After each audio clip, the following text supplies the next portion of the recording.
core for enlightenment ecosystem, making you all manifest the state, space, powers, being, superconsciousness and Kailas of Paramashiva, and making all of us manifest Paramashiva. In a world ravaged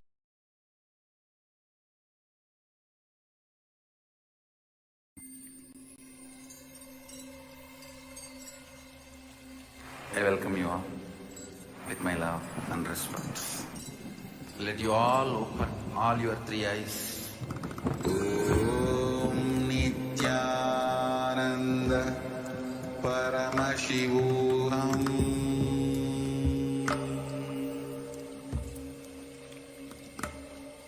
Om Nithyananda Paramashivam.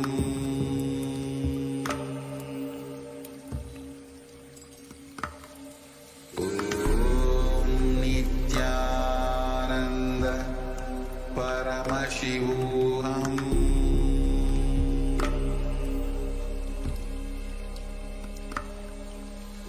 Om Nithyananda Paramashivam.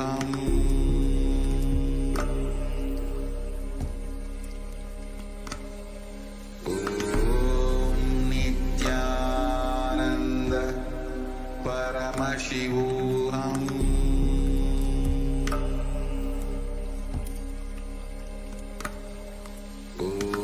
Om Nithyananda Paramashivam.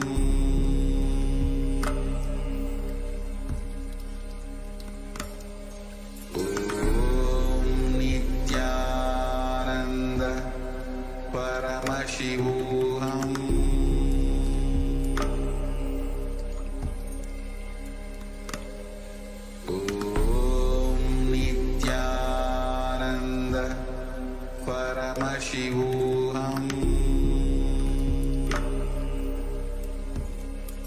Paramashivam.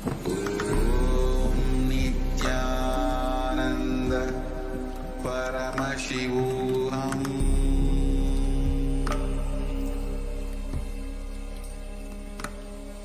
Om Nithyananda Paramashivam.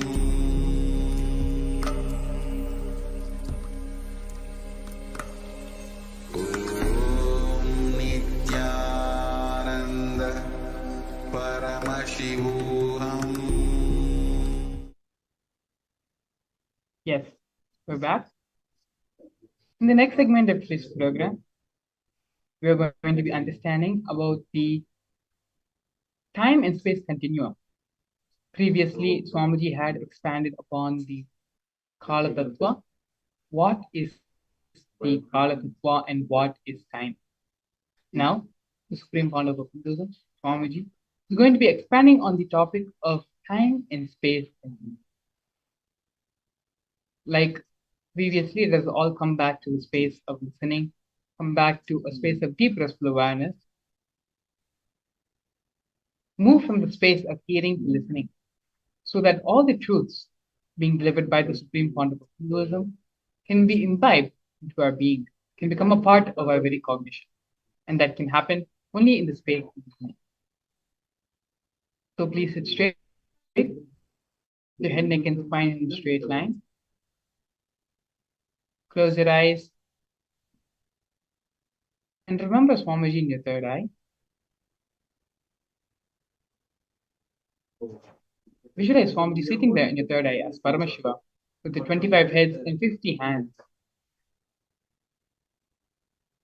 In this deep, restful space of awareness, let us now enter into the sattva.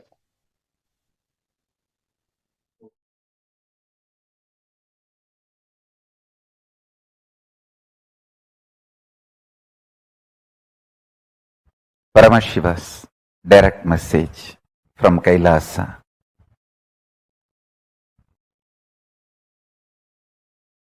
The dimension of Chidabhasa of the universe where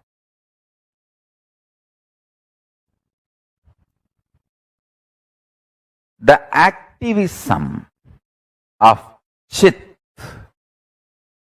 and absolute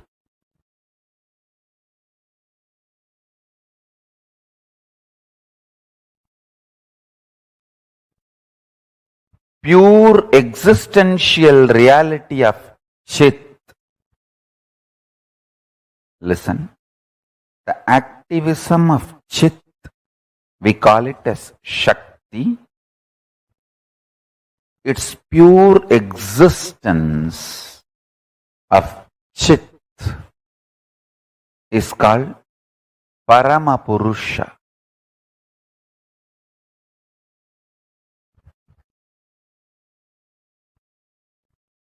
These two together, in its pure being space and intense doing space, both together,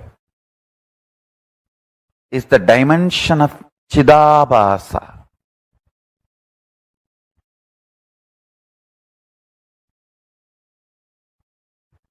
That space of Chidabhasa is the source of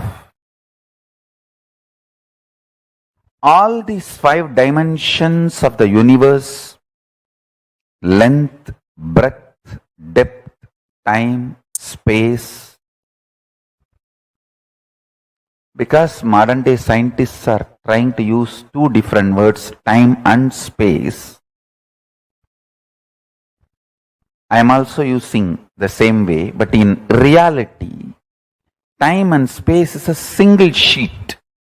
One edge is called time, another edge is called space. There is no watertight compartment or clear fourth wall built between these two. As I said, for some people,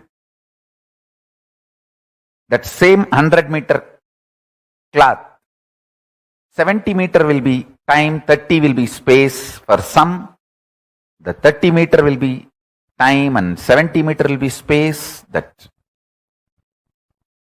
the time, space, both are same sheet. Imagine. I can even use the word sheath. Avarana. Sheath.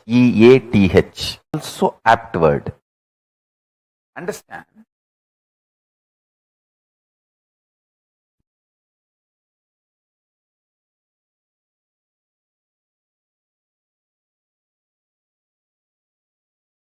Whether you know it or not, realize it or not,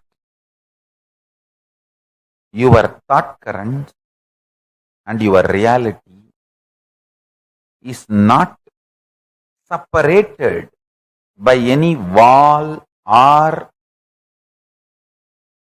any border. What you again and again persistently put in your space starts manifesting in your time. What you again and again and again practice in your time starts manifesting in your space. As I said, this time and space does not have a clear-cut border.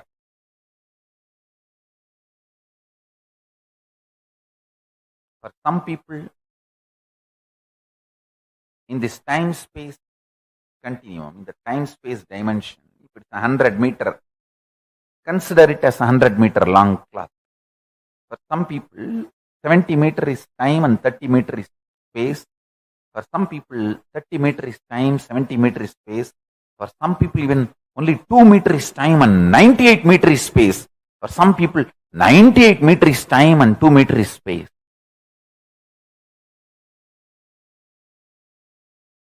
Listen.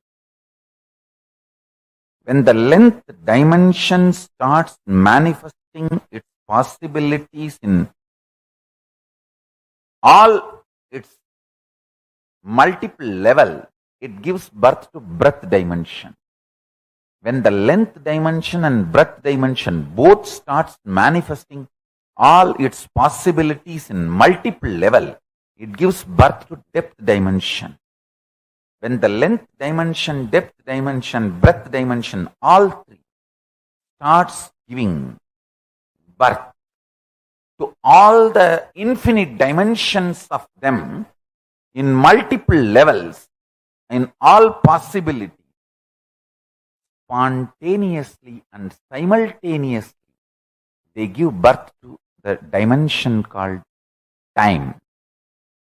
When Paramashiva's direct message from Mahakailasa, listen. Chidambara, the arena of the cosmic dance, is living space. Understand? Modern day scientists, with their human mind, are able to understand about space only now, too little and too late. Understand? They are trying to understand space. Modern day scientists are trying to understand space. What they understood till now, too little and too late. Thousands of years before, Hindus had a clear understanding about what is space. Space is living existence, living entity. I should say closer to consciousness. Space is very closer to consciousness. I'll give you some of the important, powerful cognitions about space. Just if you internalize this, you can use the power of space in your day-to-day life in a very practical way, simple and very practical way. Space is a living entity. It's not emptiness, it's not dead, it is living. Second, it is very close to consciousness. Third, the space you are carrying inside you, where the thoughts manifest, is directly connected to the space where this universe is established. Chidakasa, your conscious inner space, is directly connected to Mahakasa, where this universe is established. The space where this universe is established is directly connected to the space, your inner space where you are established. It means you have absolute ability to influence, inspire,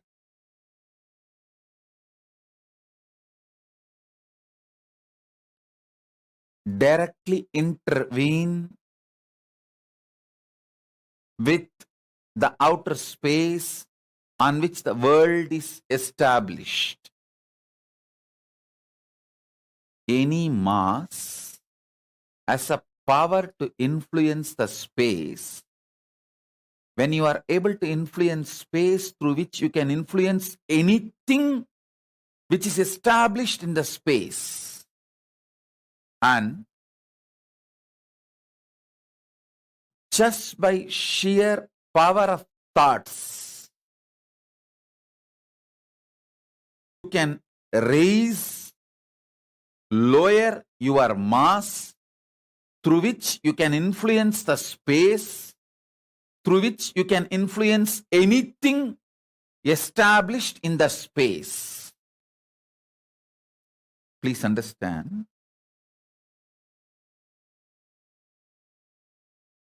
When you meditate on cognize something very heavy, higher than your brain can grasp,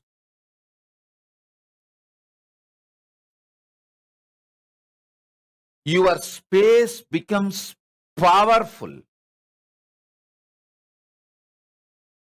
that can influence the space outside, and anything established in the space outside.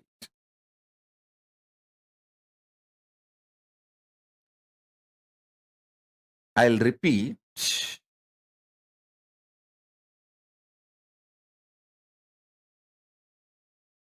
Very recently, modern day scientists are trying to understand how to influence the space, how space can be manipulated to make our lives more comfortable and better. But thousands and thousands of years ago, Hindus had clear knowledge. This time-space balancing itself, and the speed of the light is constant, and the continuum of time-space balancing itself almost like eternal. All these are known to Hindus long before, thousands and thousands of years before. I'll add some more truths.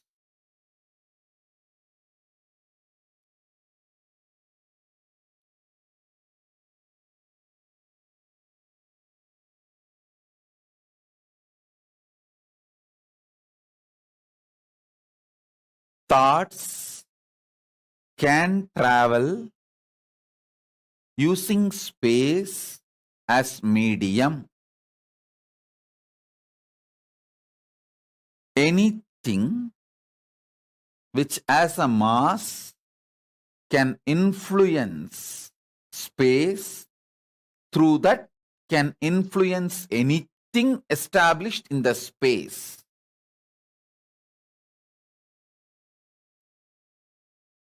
Let me be more clear and straight.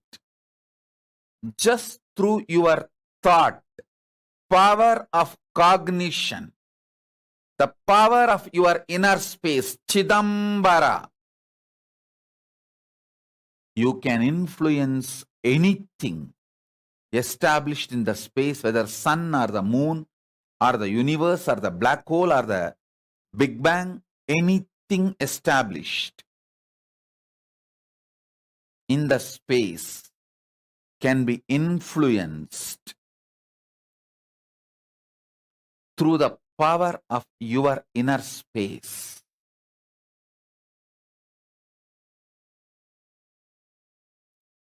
Contemplate on this.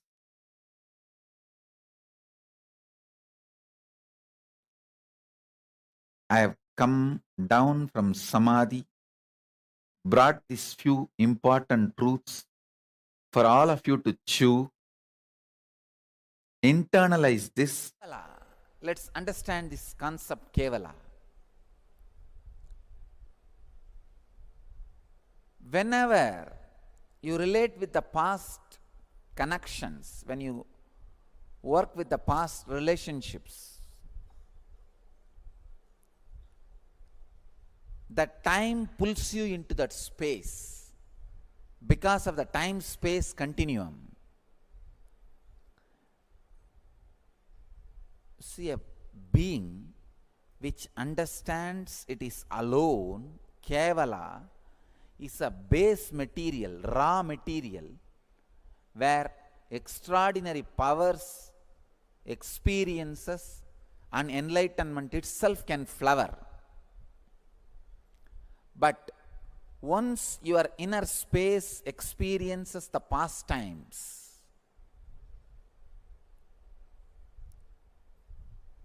naturally the time pulls you into the past space. Then for next 9 months, the possibility of enlightenment is postponed. The possibility of extraordinary experiences is postponed. Again, it takes 9 months for any human being to sink the idea, Kevala, I am alone.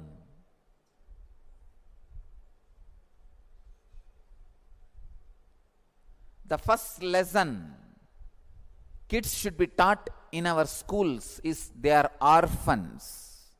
Understand? First lesson a child should learn is there is nobody. He came alone. He is responsible for his head and body being together. He is responsible for his hand. He is responsible for his leg connected to his body. Child should learn this lesson first. But normally it looks very cruel, brutal. Even the brahmacharini was shocked. She said, "What is this, Swamiji? It's too cold." I said, life is cold. Don't try to make it hot. Don't say it is cold. Use right word. It's cool.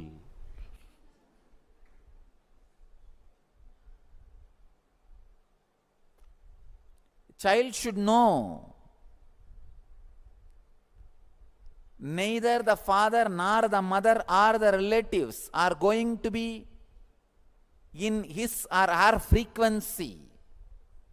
His or her frequency is going to be independently intelligent. Please understand, it is not going to be the extension of the parent's intelligence.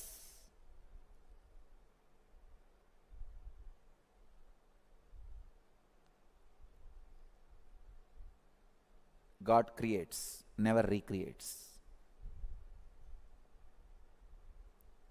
You are going to be independently intelligent. Unfortunately, this time-space continuum keeps you constantly as the extension of the elders' intelligence. I have seen this kind of mental setup, this kind of people. They will never be productive. They will be such a lazy people, even in their personal life. I am seeing all over the world this kind of all kinds of specimens I am seeing. This kind of people, they will be such a lazy, such a unproductive people. They can't do anything else except criticizing. They live in Kali Yuga. They live in Kali Yuga. That's the worst state to be in. If you understand, still Dharma is alive. Still Dharma is prevalent. Still, that is the way the cosmos is functioning. Cosmos has not changed the way because the time has passed. No. When you understand that, suddenly you will see your inner space will become Satya Yuga. You will start attracting friends, things, everything of the same energy, same consciousness, same Satya Yuga space. The third technique, understand, first technique is Shakti to change whatever you can. Second is Buddhi to accept whatever you can't. Third, it's important thing, Yukti. Yukti means clarity. Clarity. How much you change or accept, this whole thing is a one more dream. Understand? The ultimate step in Vedanta, or I can say ultimate truth in a simple words, whether you accept or change, how much you accept or how much you change, the whole thing is a changing dream. There is no scale. The whole thing is changing dream. Now I am putting the whole thing in one word. You don't need to struggle at all. This is I can say, ultimate truth. What we call Zen or Advaita. The ultimate truth. However you change, the whole thing is a constant changing dream. If you understand this truth, how much you change, the whole thing is constantly changing dream. Suddenly you will see you are unclutched. You have a tremendous relaxation inside you. People ask me, if everything is changing dream, then I can do whatever I want. Please understand. If you internalize the truth, everything is a changing dream, you want. You will do whatever cosmos wants you. You will not be able to do whatever you want. Because the moment you understand this truth, the tremendous inner healing will start happening. The struggle or the suffering will come to an end. One glimpse, whatever is happening is a changing dream. It is constantly changing. Your ideas are changing. Your ideas about changing is changing. Your ideas about transformation is changing. Your ideas about problem is changing. The whole thing changes. For example, sometimes people come and ask me, Swamiji, 12 years before I started my spiritual practice, I thought all my struggles will end. But after 12 years, still I have struggles. Understand? You may have struggles, but not same struggles. The transformation in struggles means transformation in you has happened. 12 years before, you might have been fighting with something else. After 12 years, you might be fighting with something else. When your opponent has changed, be very clear, you have changed. Your opponent cannot change without you changing. It means transformation has happened. Now your fight is happening in different level. In different level. Means the whole thing is changing. 12 years before, what was your desire? What was your fear? What you define as transformation? What you define as mukti? Even those things change. Your concept about liberation constantly changes. The more you expand, the idea also changes. I always tell people, enlightenment experience is ultimate, but not final. That's a big difference. Ultimate means all your ideas about enlightenment will disappear. All your ideas about body, mind, everything will disappear. That does not mean everything is over. It will be constantly exploding into a different space. This moment, you will think, oh God, this is the ultimate experience I can bear. Not more than this. But that does not mean it ends there. Every moment you will be having the same feeling. That is what I call enlightenment. It is a limitless continuum. Please understand. Limitless continuum. It will be exploding, but constantly. What you think as ultimate now will be happening in you. After a few minutes, what you think as ultimate now will be happening in you. What you think as ultimate in this moment will be happening. Limitless continuum. The continuously. The whole thing is changing. It means your idea about enlightenment, your idea about desire, your idea about greed, your idea about you, your idea about Jiva, Ishvara, Jagat. All the three will change. Constantly it will be changing. That is what I call enlightenment. Please understand. People think enlightenment is retirement. No. No, you have an idea. After enlightenment, I will do this. I will do that. People come and ask me, Swamiji, what should I plan to do after enlightenment? I tell them, that plan he will do. You can't do. As long as you are planning to do, you will never become enlightened. Enlightenment is the last decision you can make. After that, you can't make any decision. All decisions will be made by somebody else or something else. All decisions will be made by something else. Constantly we think we are an accident. Cosmos is torturing us. No. Cosmos is not sadist. God is not punishing you. People come and tell me, no, Swamiji, you don't know, God is punishing me. Please understand, God has not come to that level to punish you. And you are not raised to that level to be punished by God. You are also not that great to be punished by God. God has also not come down to that level to punish you. We go on abuse the Dharma. No, you don't know, it is Kali Yuga. Dharma will not be prevalent. This history says, that Purana says, that Bhagavata says, that Sutra says, it is Kali Yuga. Life will be like this only. No. Be very clear. There is no such thing as Kali Yuga. There is no such thing as Kali Yuga. I am responsible for what I am talking. I know the meaning of the words I am uttering. There is no such thing as Kali Yuga. It is our impatience to look into the truth. Is what we call, or we claim, we come to the conclusion that it is Kali Yuga. Look little deep into the truth. You will see Dharma is prevalent. It is Satya Yuga. When you are superficial, when you don't look into the things, world is Kali Yuga. You are in Kali Yuga. You will attract only that kind of people around you. You will attract that kind of friends around you. You will attract that kind of relationships around you. You will attract that kind of situations around you. You will be living in Kali Yuga. Actually, in what conscious you are, you will attract only that kind of people around you. You will be in Kali Yuga. If you look little deep, if you have little patience to look into the reality, the truth, suddenly you will see the world is Satya Yuga. Still Krishna is playing. Still Rama is living. Still all the great masters are alive. It is Satya Yuga. Still Dharma is running. People ask me, what do you mean by this?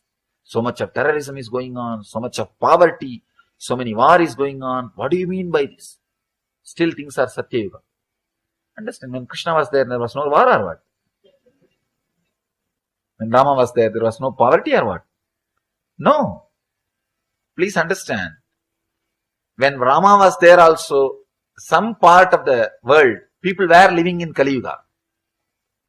And even now, some people are living in Satya Yuga. So, Satya Yuga or Kali Yuga is not the chronological time. It is nowhere related to chronological time.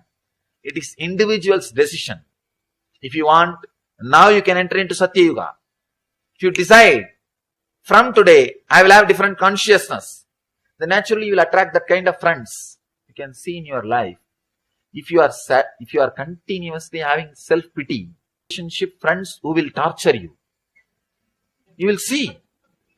You will continuously attract people who will abuse you because you feel very comfortable with them. After 3 days, you forget that they abused you. You can again relate with them. You find out their cell phone number. You forget just 3 days before you have been abused. No. It's okay. But he is a good guy. In the heart, he is very good guy. I don't know what do they mean by this word. In the heart, he is very good. Even though he abused me, in the heart, he is very good. They have their own technical terms to justify what is going on. You attract abusive relationships, abusing people, everything around you, if you are in that mood, if you are in that consciousness. So please be very clear. The moment you start clearly understanding, the whole world is going as per Dharma. It is Satya Yuga. Suddenly, Satya Yuga. You will create that kind of friendship around you. You will create that kind of circle around you. Suddenly, to enter into Satya Yuga, all you need to do is, you don't need to create Satya Yuga. Just tune yourself to Satya Yuga. That's all. The 6 feet, whatever is inside your skin, make that as Satya Yuga. Suddenly you will see whatever is outside your skin also will become Satya Yuga. Nothing else need to be done. You don't need to make the whole world, you don't need to create stages in every city and go and talk about Satya Yuga. Let the whole world become Satya, should become Satya Yuga, then only then I will enter into Satya Yuga. No. Just change your inner space into Satya Yuga. Suddenly you will see, you will attract that kind of friends. Suddenly that kind of books will reach you. That kind of DVDs will reach you. That kind of websites will reach you. That kind of newspaper will reach you. That kind of things will reach you. All other things will become, you will lose interest. Suddenly you will lose interest in all other things. In my whole life, I never went to cinema theater even once. People ask me, I studied in college. I studied diploma. People ask me, even in college, how did you manage, Swamiji? I said, somehow, I never felt that was part of my life. I'm not an old person who lived 60 years ago, long before. I'm just 31. This generation. But that was never part of my life. People ask me, it is impossible. Without being influenced by cinema and TV, how can somebody be alive? I said, somehow, this is the way I am. They say, no, you are extraordinary, you are enlightened. Please understand, when you decorate the deity on your own, your intensity's ability to be continuity. Intensity is excitement in your inner space. Continuity is ability to keep that excitement as visualization till it becomes a reality.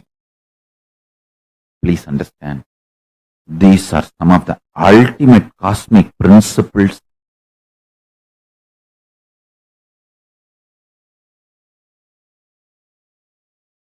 I am sharing with you all from all the Hindu Tattva Darshanas.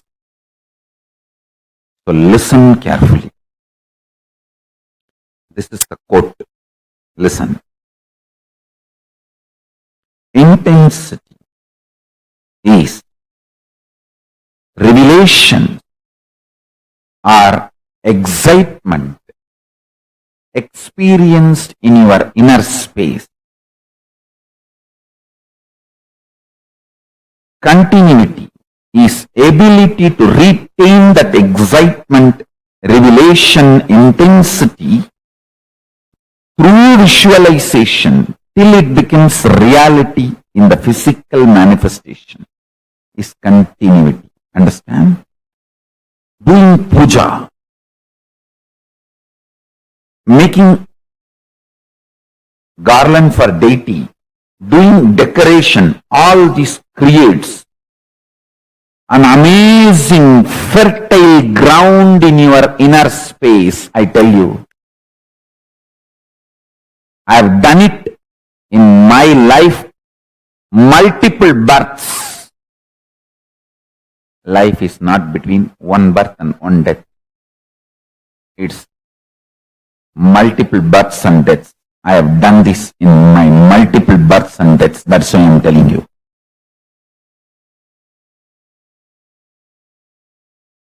Intense excitement, when it is added with the creativity, especially the most superior creativity is Hindu Kriya. Kriyas of Hinduism is the most superior creativity. See my Gurukul kids, just by decorating deities they manifest powers. Because intensity of the inner world starts manifesting as continuity of the outer world. Listen. Intensity of the inner world starts manifesting as the continuity of the outer world just through decorating the deity. If you are a millionaire, want to become billionaire, I guarantee, start a temple, start spending at least half an hour to 1 hour physically working on the temple. Tie dhoti, saree, put jewels.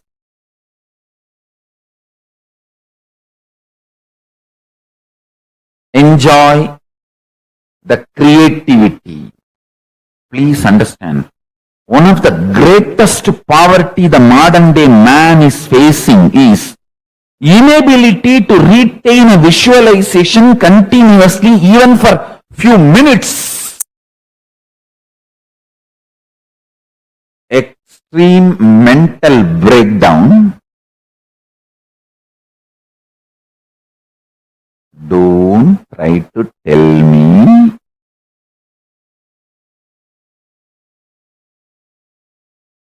entertainment industry is full of creativity. No.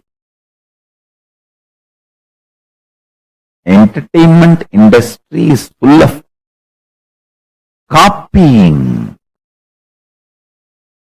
replicating, duplicating, not creativity. Creativity is less than 0.5%.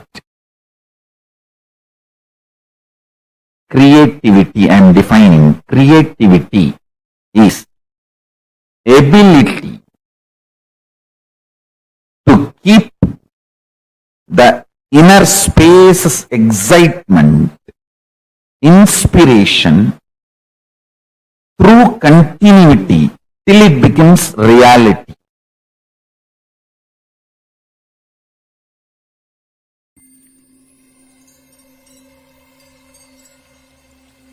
I welcome you all with my love and respect.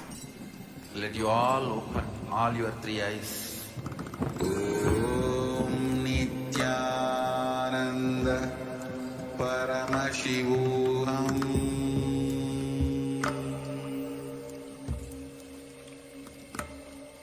Om Nithyananda Paramashivam.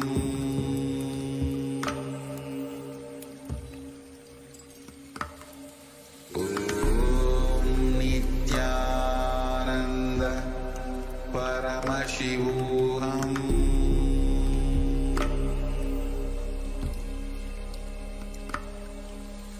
Om Nithyananda Paramashivam. Om Nithyananda Paramashivam.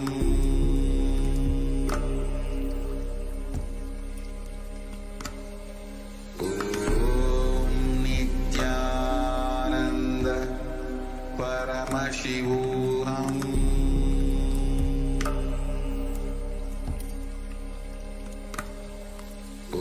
Om Nithyananda Paramashivam. Om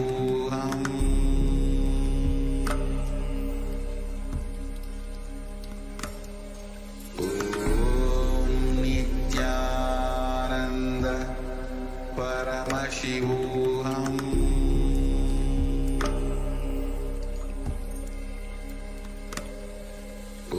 Om Nithyananda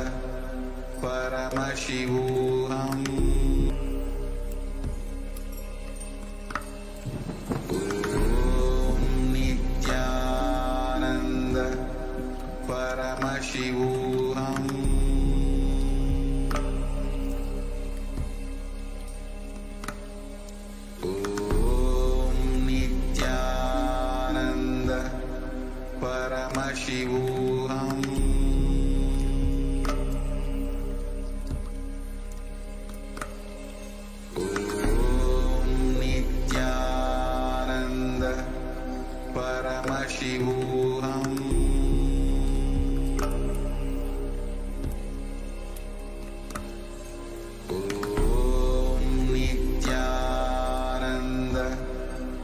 Paramashivam.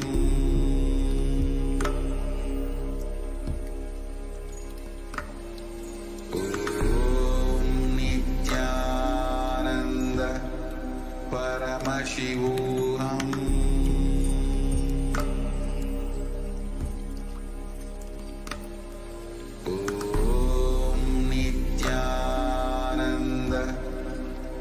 Paramashivam.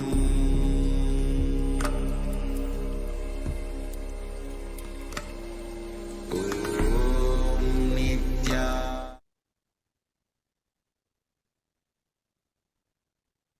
Hello everyone, we're back beautifully in this previous set of satsangs. The Supreme Pontiff of Hinduism explained about the time-space continuum and more on how the video we saw, the first video we saw about Kala Tattva, the Supreme Pontiff of Hinduism expands on the concept of time. In this series, the Supreme Pontiff of Hinduism expanded more on the concept of space and the time-space continuum. The Supreme Pontiff of Hinduism, Swamiji, expanded that while the Puranas, the Sutras, and there are so many scriptural references which claim that we are in Kali Yuga right now, it is we who decide what yuga, what time, what space we live in. It is our inner space. What space we are living in our inner space that decides what yuga we are living in, what time we are living in. If we decide to be in Satya Yuga, if we ourselves are in Satya Yuga and align everything within our body frame to be in the Satya Yuga, then our external world will reflect and change and become Satya Yuga. We start attracting people who are also living in Satya Yuga. But if we are living in Kali Yuga, in confusion, in delusion, in unconsciousness, then that is the kind of people, kind of community we are going to attract towards ourselves. Beautifully, Swamiji explained that time and space are not two separate things. One contributes to the other, and they are a byproduct of each other's existence. When you are in a space of deeper awareness, of the space of the higher and higher time zones, that is the reality you are in, that is the reality you start living in, you start manifesting.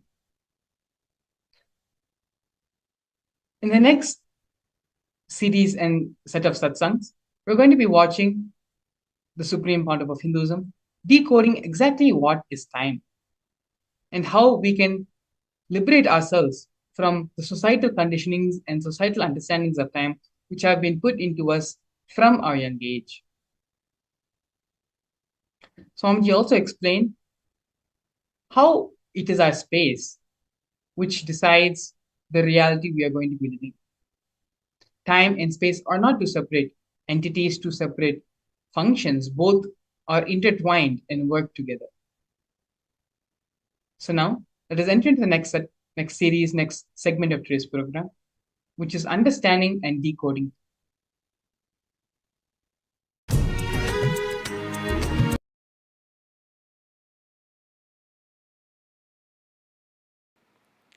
Nithyanandeshwara Samarambam Nithyanandeshwari Madhyamam Asmadacharya Paryantam Vande Guru Paramparam.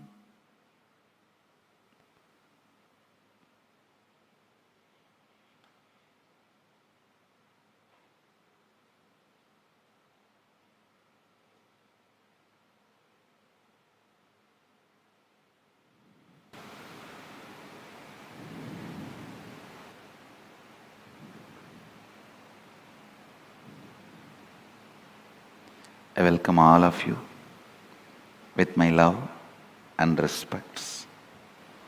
Conquering time. First, few basic understandings, few basic truths.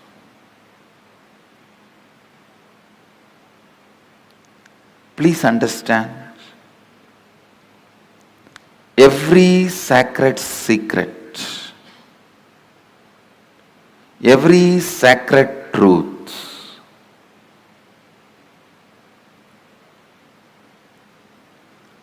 I am uttering, every word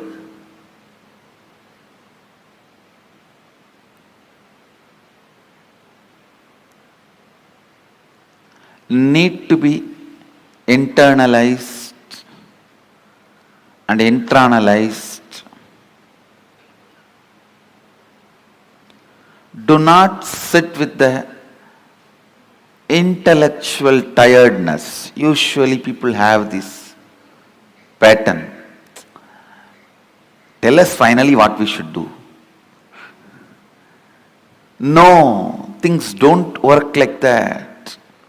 Please understand.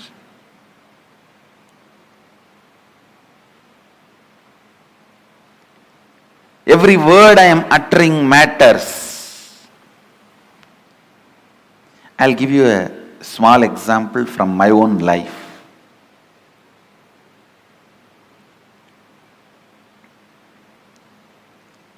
One of my guru, Annamalai Swamigal, in course of conversation he told me that we are not the body, we are beyond pain and suffering. When I was sitting alone and contemplating about it, we are not the body, we are beyond pain and suffering. What does he mean by it? I actually experimented. I took a knife and cut my thigh to see whether we have pain or not. Of course, I had pain and I was taken to hospital and stitches were done and all that has happened. But I could not think what my guru uttered is lie. I was continuously contemplating. I had a yoga guru. He was also a Paramahamsa. One day he explained, he usually comes to the house where I was born and brought up. He will come home early morning, 4 o'clock, and drag me out of the bed and take me to the temple and teach yoga. I was a kid.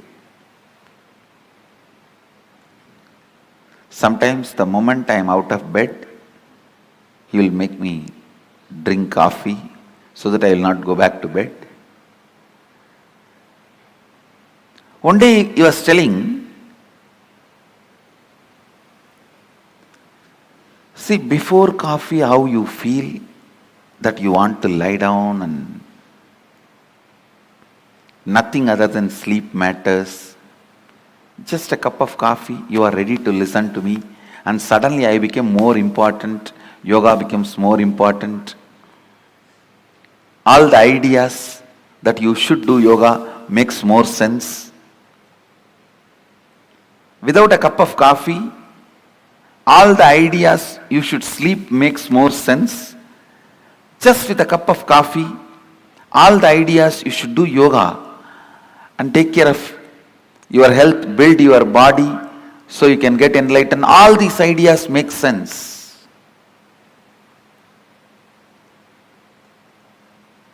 He made a very important statement which I want to translate in English for all of you. He said, the physiological, psychological, neurological effect on you is not you. Please understand. One guru made a statement, you are not the body. The other guru made a statement, the physiological, psychological, neurological effects happening on you is not you. How many of you click with that second statement? Actually, both statements finally mean the same, but the second statement suddenly made so much sense to me. Yes.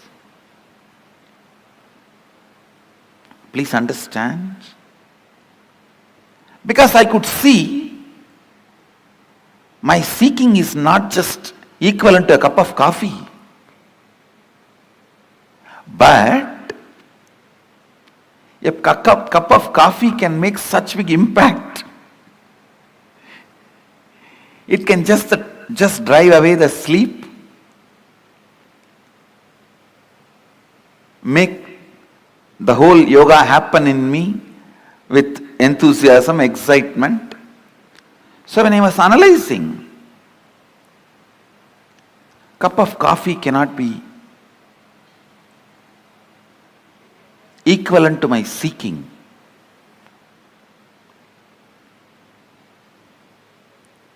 Or equivalent to me.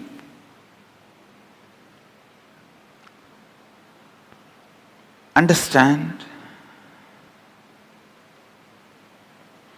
The idea he conveyed to me, my yoga guru, is whether you have the feeling sleeping is more important, that is my first priority, I don't care about anything else, or you feel no, after a cup of coffee, the thought current, no, I have to be doing, this has to be done for my enlightenment, for my growth.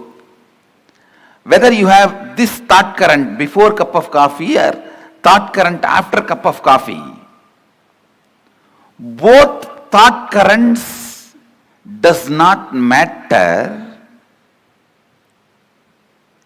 Both thought currents are not you.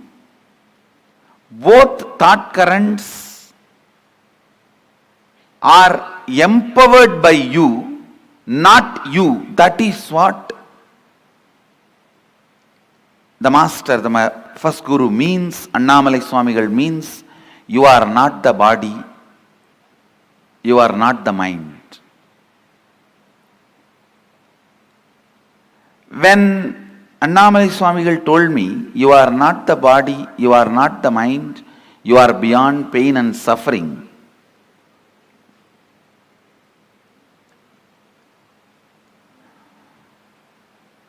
the statement did not make sense for me. But when my yoga guru explained,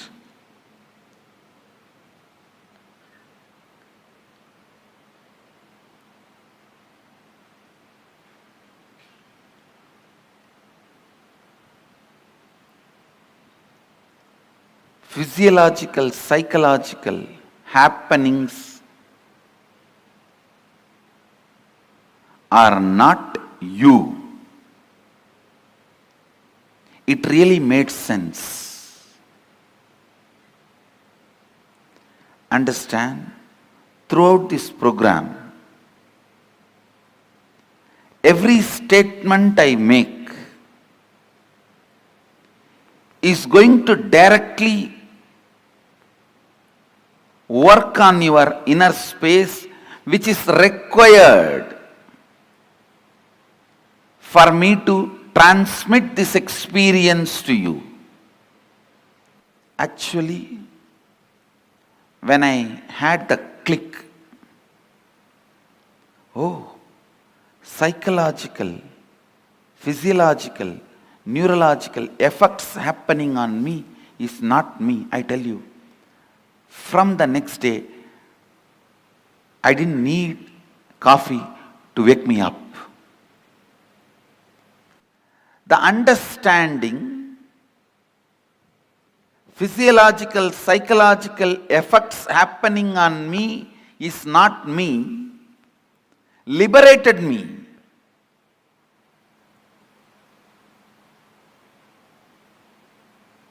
Not only from coffee, after that, never ever I understand something called low mood or depression or not feeling well or stressed. I tell you, all these words are really strange. Still, I am not able to comprehend those words. When people come and tell me, I really feel bad for them, but I feel, oh God, I am not able to grasp what they mean by this word. All those words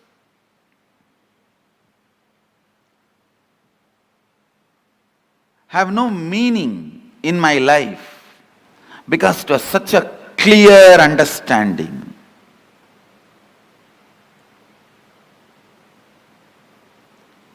Now sit to grasp those understandings. If you are sitting with the idea, all these are okay, Swamiji, you tell me finally what I should do, I will do that. That is intellectual tiredness. Please understand. Egg, if it is broken from outside by force, a life ends. If it is broken from inside, a life starts. If you sit with intellectual tiredness, you finally tell me what I should do. Even if I tell you finally what you should do, if you do, it will be like a breaking the egg from outside. Even if I transmit experience to you, you won't retain it. When I transmit and you don't retain, it is called Satori. When I transmit and you retain, it is called Samadhi. Annamalai Swamigal to transmit what my yoga guru transmitted, Yogananda Puri. Both are actually one and the same. The first transmission may be my intellectual tiredness. It was only a Satori, it never becomes Samadhi in me. But the second, when Yogananda Puri explained, maybe it clicked with me. It became Samadhi, a permanent experience. After that, never ever I had a respect for any of the physiological, psychological happening in my system. And no physiological, psychological happening could have any say on my system. Please be in the space of internalizing every truth I am going to share with you. So, it becomes Samadhi in you. The permanent transformation in you. It becomes eternal understanding in you. We are going to have a special meditation process end of the sessions today and tomorrow. But that does not mean that is the essence of the session. Now you don't need to be receiving. Every word I am uttering is a process. Please understand, because the subject is so subtle.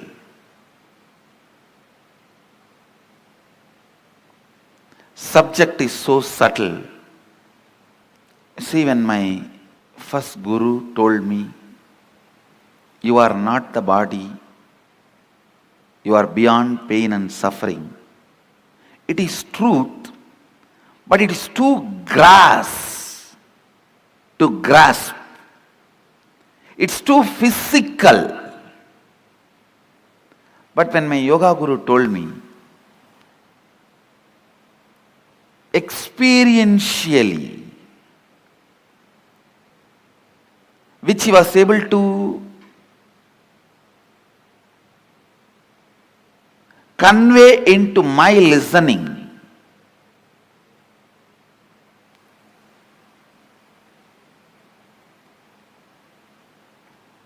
the psychological, physiological, neurological effects are happenings in you is not you. Not only it clicked with me, it brought tremendous liberation. What my first guru, the Annamalai Swamigal, was trying to make in me,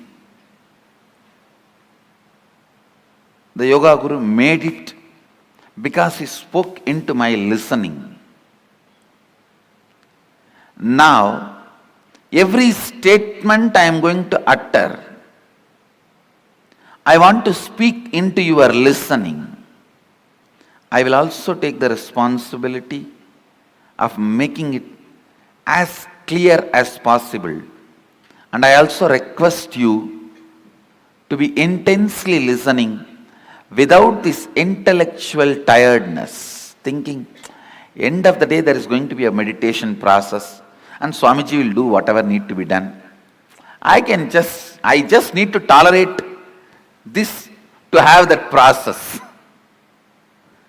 Please do not, because every word I am uttering matters. Come to the space of listening. The first statement I am making, please listen. The first statement I am making, time is a matter. Second statement, it is not absolute as you think. Please understand.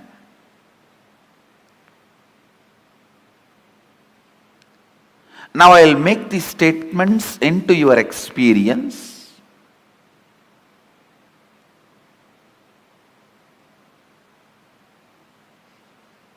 These two are the Mahavagyas now. When you perceive this world through this body, you can never doubt the authenticity of this body or the authority of this body. But when you are perceiving the dream world through the dream body, this body does not have authority over you. Please understand. When you are perceiving dreams with the dream body, this body does not have authority over you. Same way, when you are perceiving this world through this body, the dream body does not have authority over you.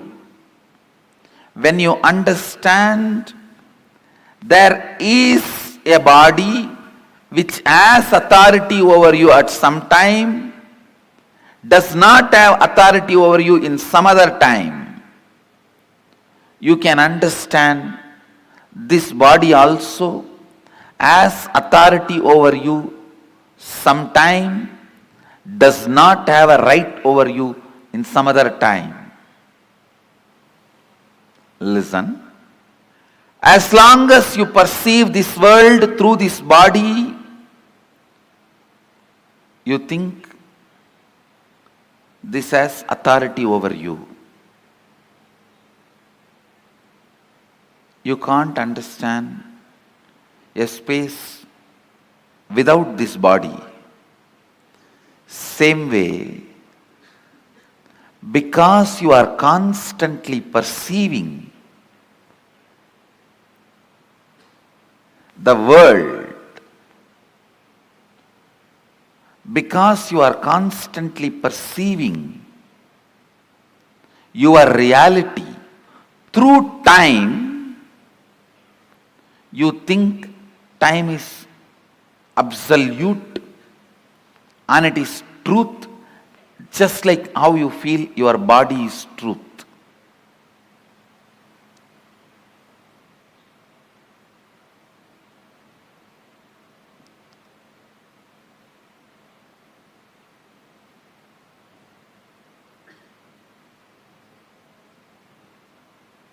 Listen. I'll repeat the essence.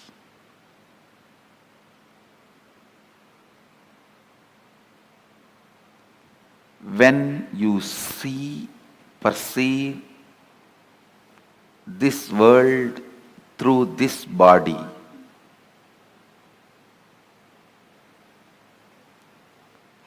you take this body as authority. Sometimes you question this reality, but not this body. When you are so busy in doing business with currency, you forget to question the authority of the currency. That itself is a myth. When you are doing business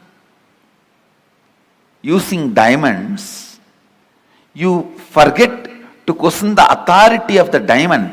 You are so busy in giving 100, taking 50, giving 200, taking 400. You forget the diamond itself is not something precious, or it does not have an authority other than created demand. Please understand.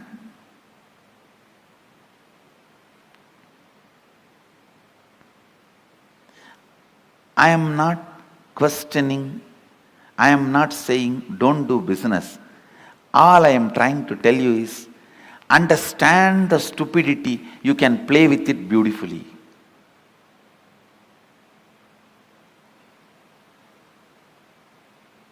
The moment I understood, it clicked with my system that physiological, psychological effects on me is not me. So much liberation, such liberation.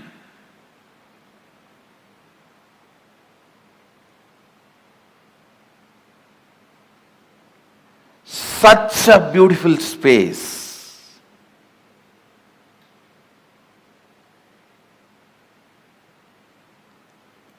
It was such an absolute ecstasy.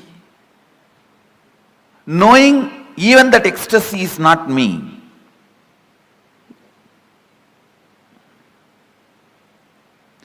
When you know even the joy happening in you is not you, the joy stays with you permanently. All joys disappear the moment you try to grab them. The first truth, time is a matter.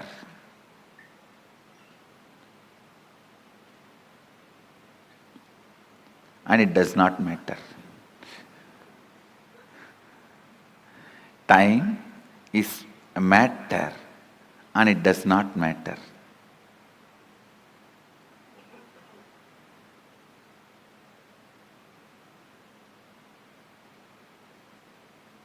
You can manipulate it as you can manipulate your body. Understand? You can make your body big or small with certain practices, diet control. You can manipulate it. You can play with it. Same way, you can play with time. You can play with time. How? We will see next. But some of the basic truths, you can play with it.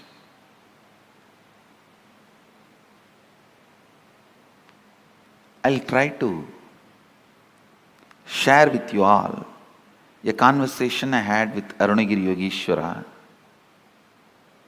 It's too personal and intimate, but I think I have to share so that you will understand the concept of time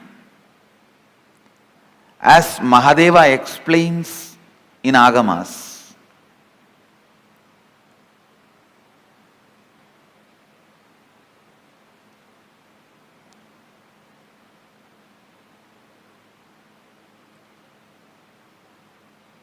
One day I was sitting and talking to him. I was just so much in love, awed by his presence. It will always be for spending time I will be talking. There is nothing serious about what I am talking to him. That is why how much ever I try, I am not able to recount or recall everything I heard from him. Very less only I am able to recall, because all the time I was only awed and just I want to spend time with him. That was the purpose. So talking is only secondary. I was talking so that he will not get up and go. To make him sit, I have to talk. Listen carefully. The conversation was about time and space.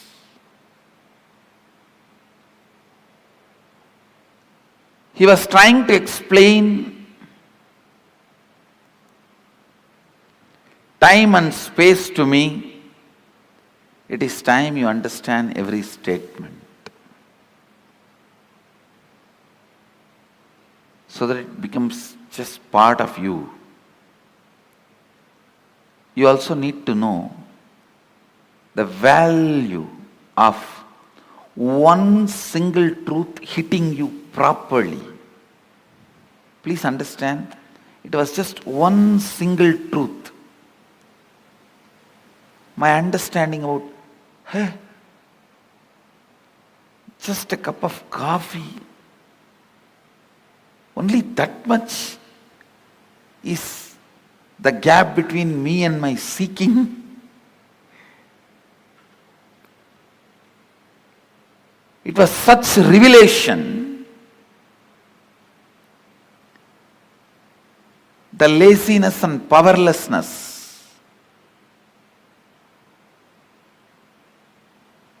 and the powerfulness I felt after a cup of coffee, I understood very clearly, both are not me. I am something beyond this too. Just that one understanding liberated me forever from all the physiological and psychological ups and downs. Never ever I had any respect for the physiological, psychological ups and downs in my system. And you don't know what great liberation it can be. So please understand.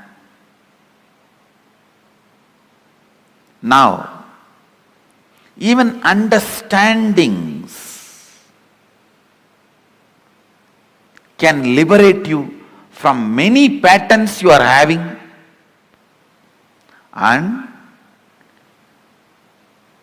with understanding, if I lead you into the process, the experience I transmit will become Samadhi in you, means permanent.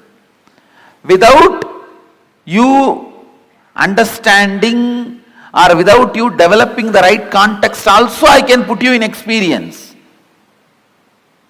That will be by force, it will only be Satori, you won't be able to retain that.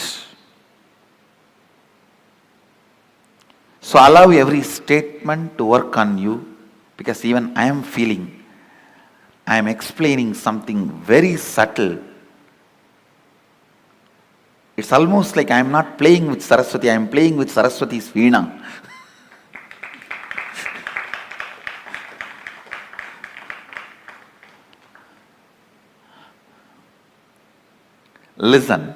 Listen to this conversation I had with Arunagiri Yogeshwara, because this is going to give you a very important click understanding about time. The discussion was about time and space. I was asking him,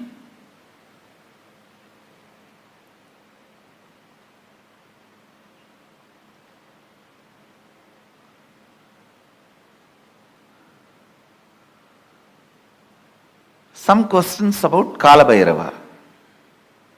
That is the way the conversation started, and he was trying to explain the time and the effect of time on our system and our understanding.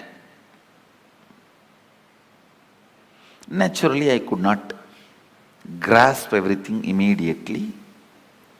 So the conversation boiled down to, he was trying to explain to me, time is just your mental experience, mental perception. It can be imploded or exploded. Listen, it can be imploded or exploded as you want. So naturally it was too much for me. Then he touched something in my very personal life and explained. Of course, it is a very intimate conversation, but I'll share it with you all because it will do good to all of you. I had the problem of bedwetting as a child. So, when I was talking to him, it was around, maybe I was 11. At that time, that problem of bedwetting. He just picked up my hand with a lot of care. He was trying to guide me, asking, when you have a bedwetting, what goes on in your dream state and deep sleep state? I slowly described, I contemplated and described. I used to feel first my bladder is full. Then I'll feel in the dream that I am in a restroom and I should relieve myself. And then in next few minutes, I'll only feel my bed is wet. I explained the step by step. He said, exactly, this is time. Please listen. It was such powerful click for me. I'll tell you exactly what he said. He said, how the moment your bladder is full, your brain can create the restroom which is not there and give you the comfortable feeling you are protected, safe, you are in a proper place, please relieve yourself. Only after that signal goes to the body, the internal organ decide to relieve and relieves itself.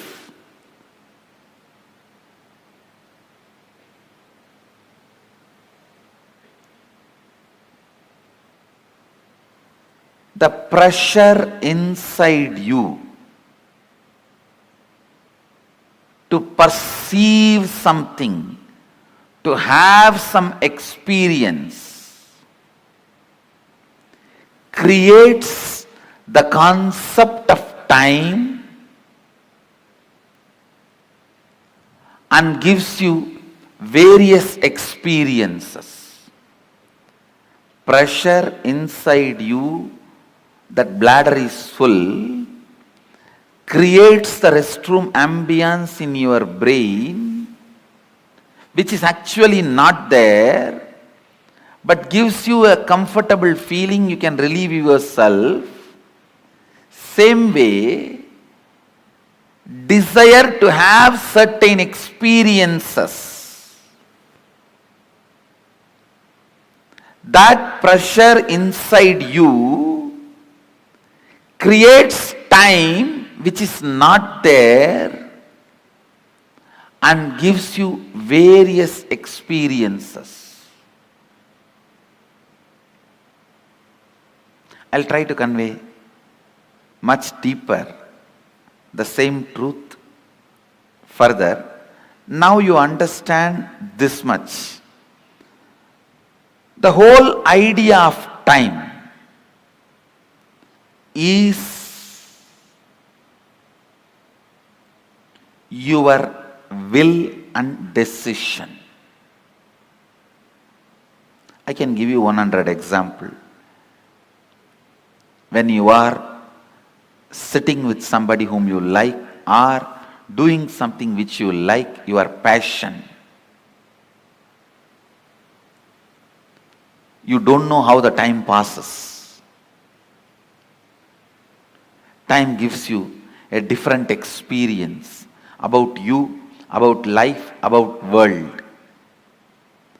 But when you are sitting with somebody whom you don't like, or when you are doing something about which you are forced, time gives you different experience about yourself, world and life. This one small example I have seen in my own life. Morning 5 o'clock, early morning 5 o'clock to night 11 o'clock, I'll be sitting with Arunagiri Yogeshwara. I don't know how the sun rises and sun sets, but at night, few hours when I need to be in the house, away from him, I'll move the clock 10 times, thinking that it is not moving, it has stopped.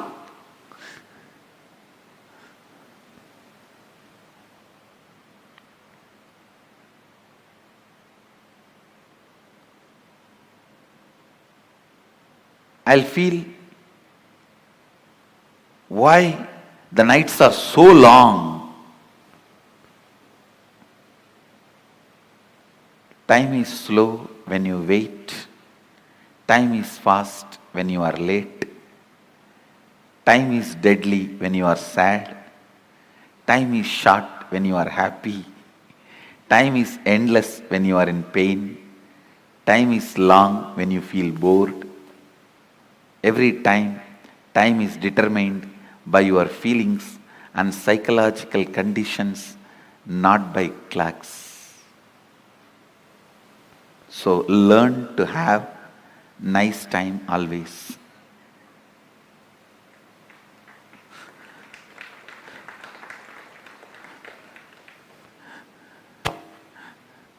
Whatever now I am sharing, most of you may know that ideas, nothing new.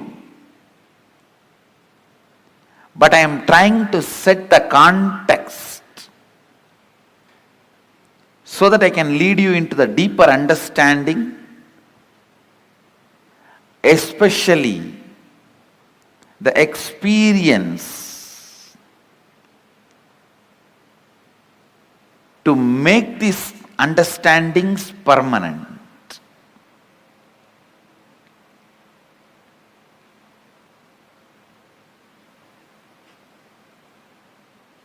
Time is a matter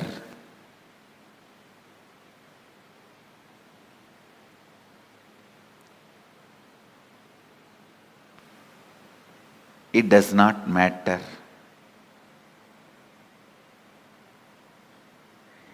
It can be manipulated as you want. You can play with it as you want. One more understanding I received from Arunagiri Yogeshwara about time. Listen carefully.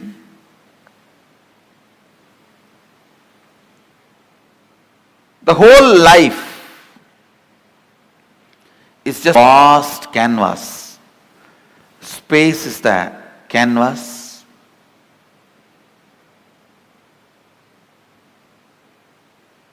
Imagine 200-mile length canvas on which lot of paintings are there.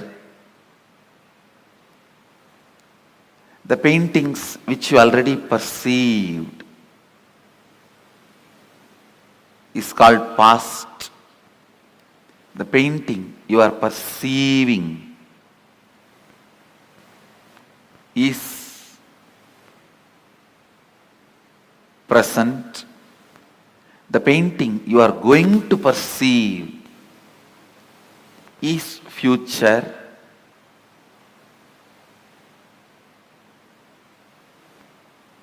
but the truth is all three exist. All three exist.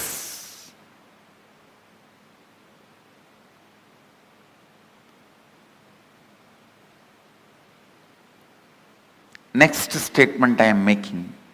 Please listen. First statement I am making. Past, present, future, all three exist. And the next statement I am making, you can alter all the three. We always think, if all three already exist, how can I alter my future? If it is already existing, how can I alter? Understand? The painting exists does not mean you can't add something to it. Your powerlessness, I can't add something to it, only makes you stop adding. And very important statement I am making now. Not only you can alter the future, you can alter your past. How? We will make. You can alter your past.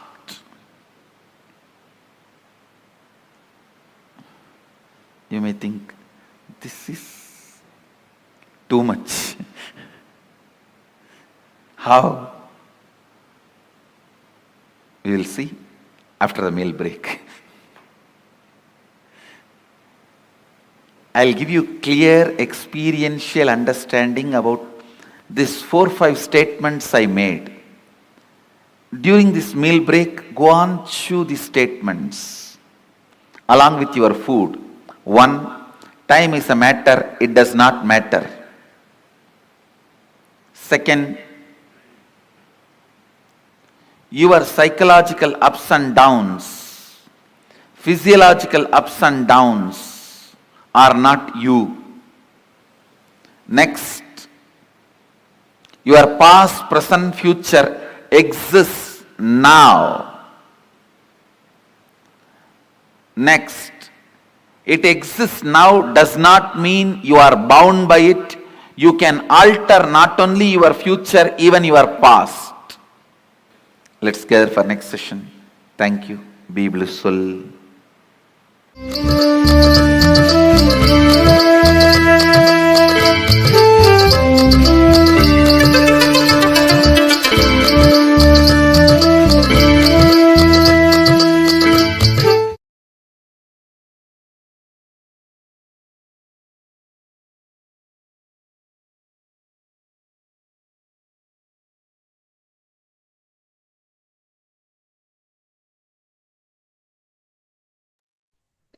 Sorry for the technical glitch.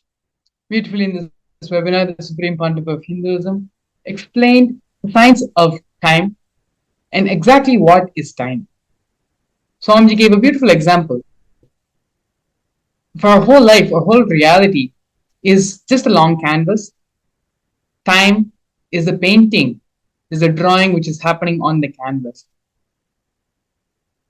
Everything which we are perceiving, our experiences, everything which we are seeing, what we claim as the reality which is happening around us, all of it is nothing but time, nothing but matter, which is created by us, can also be destroyed by us, and can be manipulated and transformed into any other form of matter, into any way we want it to be. Beautifully, the Supreme Pontiff of Hinduism also gave multiple examples from his own life and the direct truths and revelations and teachings Swamiji himself received from Arniga Yogeshwara about time. Time is a subjective reality. It does not exist as objective for everyone. When we are happy, time is short. When we are in sorrow and pain, time never seems to end. When you understand these fundamental cognitions and fundamental truths which Swamiji revealed about time, then you'll simply know how to use time to manifest what you want in your reality, what you want to manifest in your life. attending the Paramashivam program will help you and bless you. Swamiji will bless you with the power, the intelligence, and the knowledge and experience to make time as one of the toolkits to manifest whatever you want in your life. So, without further ado, please go ahead and the QR code and the link to the Paramashivam registration website is being projected below. The program which Paramashivam can offer you, what it can provide to you, what it can contribute to your life is invaluable.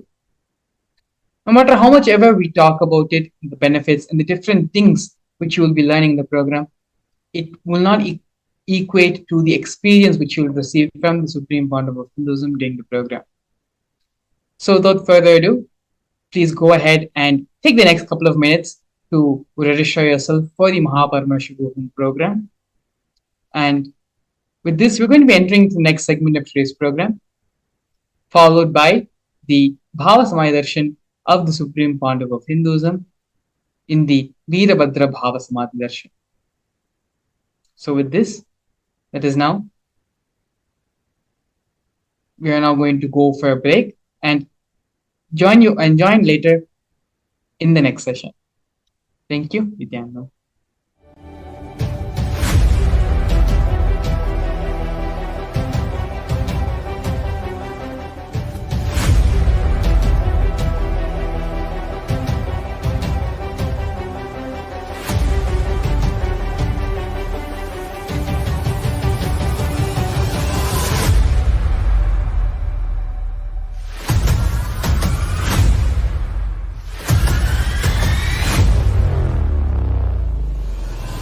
Whatever I shared till now, condensing the whole thing and reviving it as experience, starting from completion, unclutching, power manifestation, the states of consciousness, and the planes, multiple planes, everything.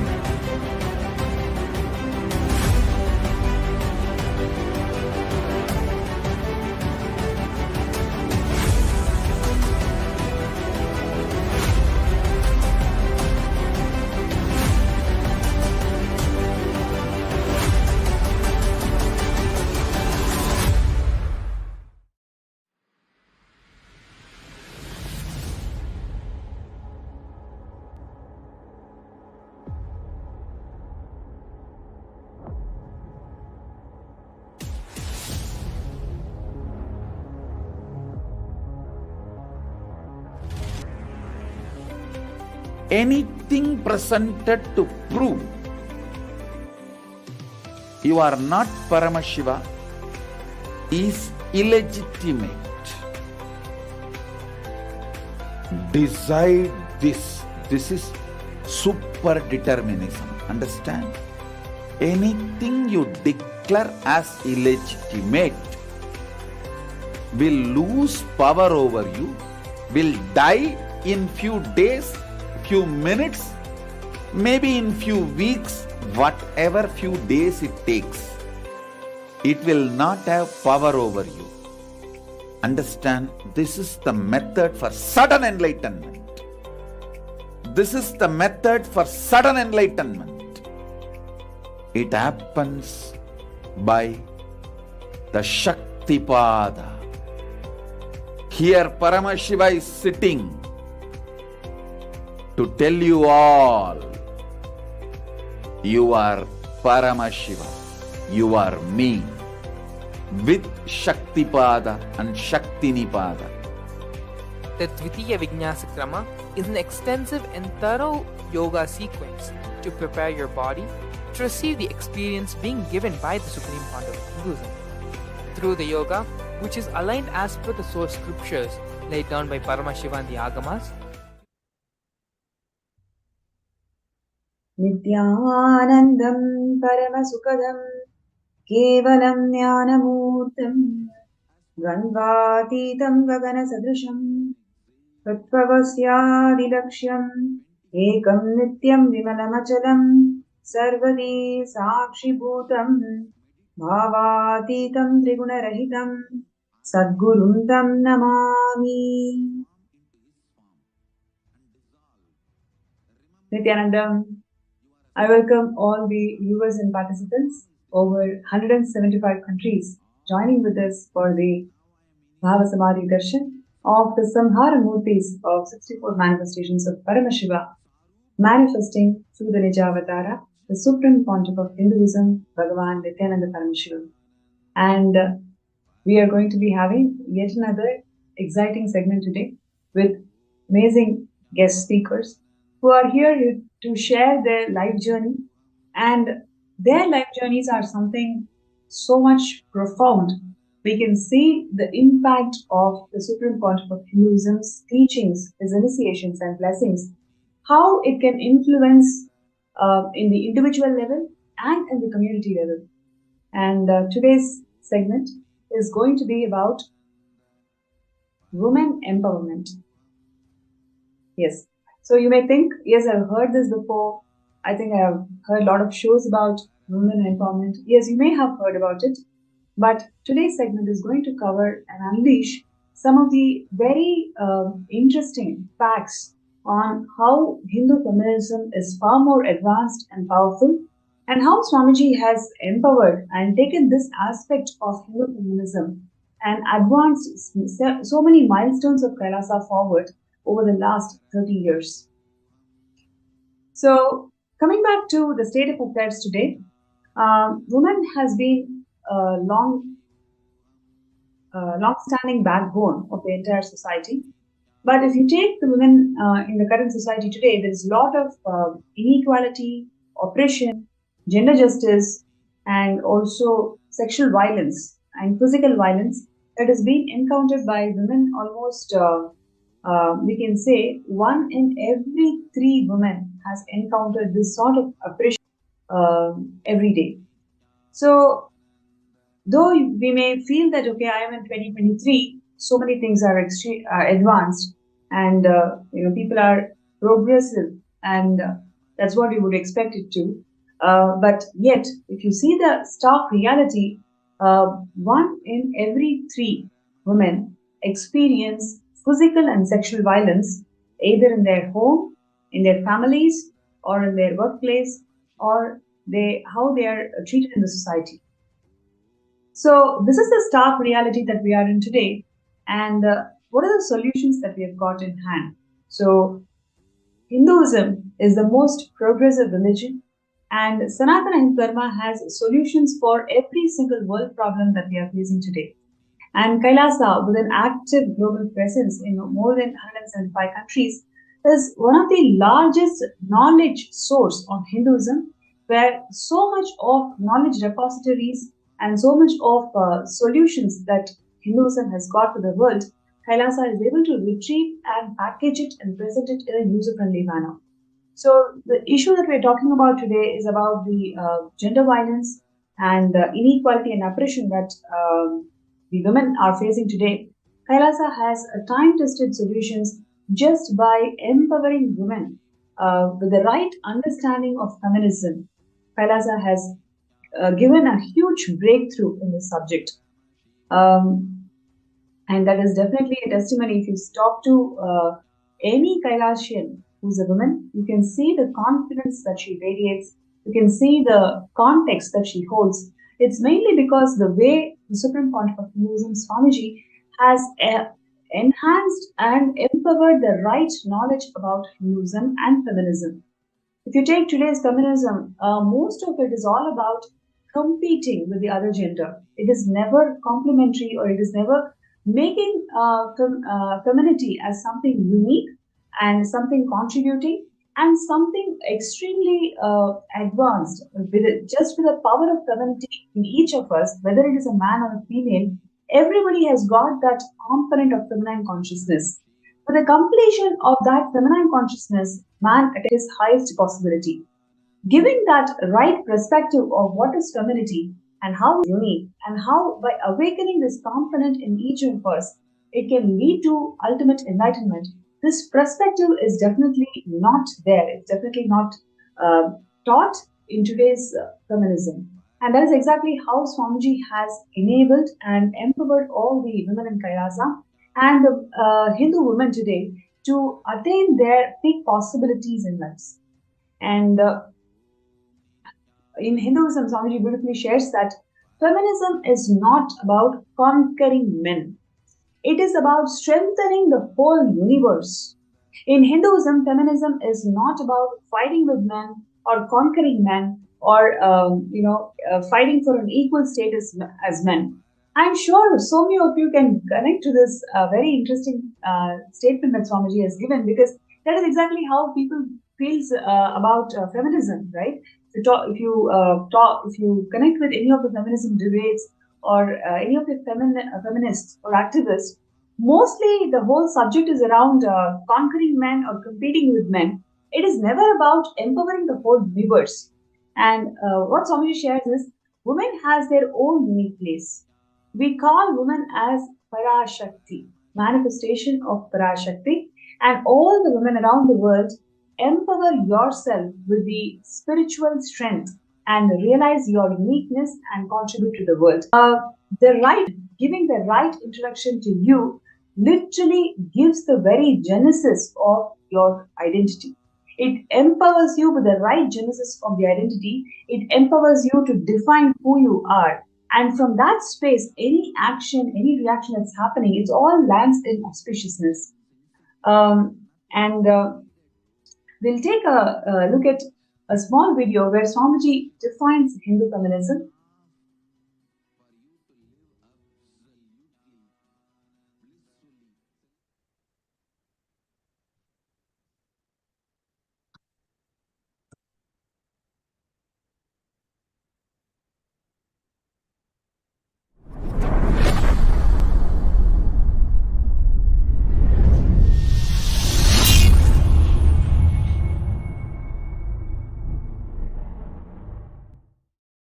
Today is also the International Women's Day.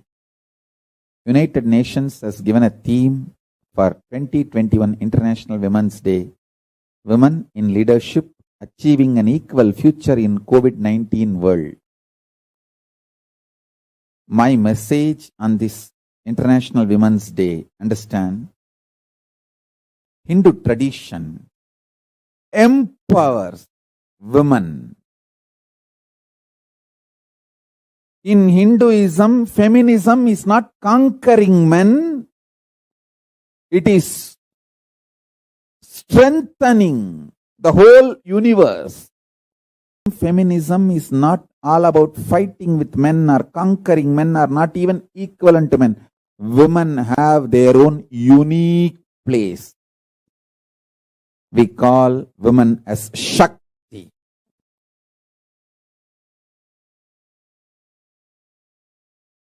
Parashakti, manifestations of Parashakti.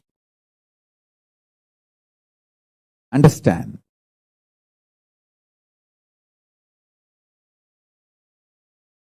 All the women all over the world, empower yourself with a spiritual strength.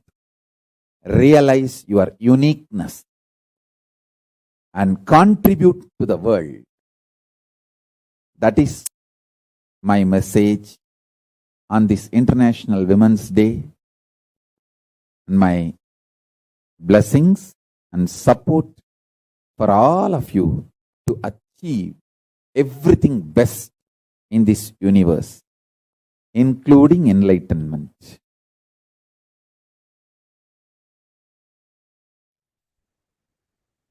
Great. You can see the way Swamiji has defined Hindu feminism. I'm sure just hearing to those words, it is simply energizing us with life positivity, and it really feels that a world can literally live this truth and end all the crimes against women. Please imagine, 1 in every 3 women is actually experiencing sexual violence. It is something so terrible. And today we have speakers across the globe and who are here to share their first-hand experience. Some of all of these crimes against women, but how she is able to evolve herself into leadership positions today, and how she's able to empower and enrich the society today.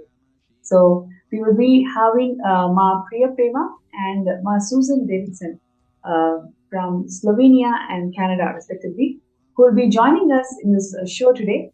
And it's going to be an amazing journey that they are going to share with all of us. And there are so much to learn and so much to feel inspired on just understanding how Swamiji is enriching and empowering each and every being. And as Swamiji has always shared, the whole Kailasa is built not by numbers. It is built as simple hard work. Each and every being is empowered by Swamiji, one being at a time, one person at a time. That's exactly how Swamiji has built this Kailasa, and that is what you'll be realizing just hearing to these amazing testimonials and journey of how Swamiji transformed their lives. So now we have Ma Priya Prema from Slovenia, who's here to share her journey. So Ma Priya Prema, before we get into the details, would like to invite you for the show, and it's such a pleasure to have you in the show today. And we'd like to share about your past. I mean, before coming to Kailasa, what were you doing, and what were your ideas about feminism? Or what were your ideas about how a woman should hold herself before you met Swamiji? Yes, Nithyananda, thank you for inviting me, Pranapriya. Thank you so much. And first, before I start, let me first bow down in gratitude to my beloved Guru, the Supreme Pontiff of Hinduism, His Divine Holiness, Nithyananda Paramashivam, for molding me into what I am today. So my journey as a woman, I never experienced what does it mean to feel powerful. From the moment I was born on, I felt I have to compete for my father's love. That was my core incompletion. And I felt I'm not lovable, I'm not enough, I'm not good enough. So when I was 3 or 4 years old, I experienced sexual abuse. It was from our family friends at the time, and that was the experience that basically put me into pieces as a female, as a child at that time.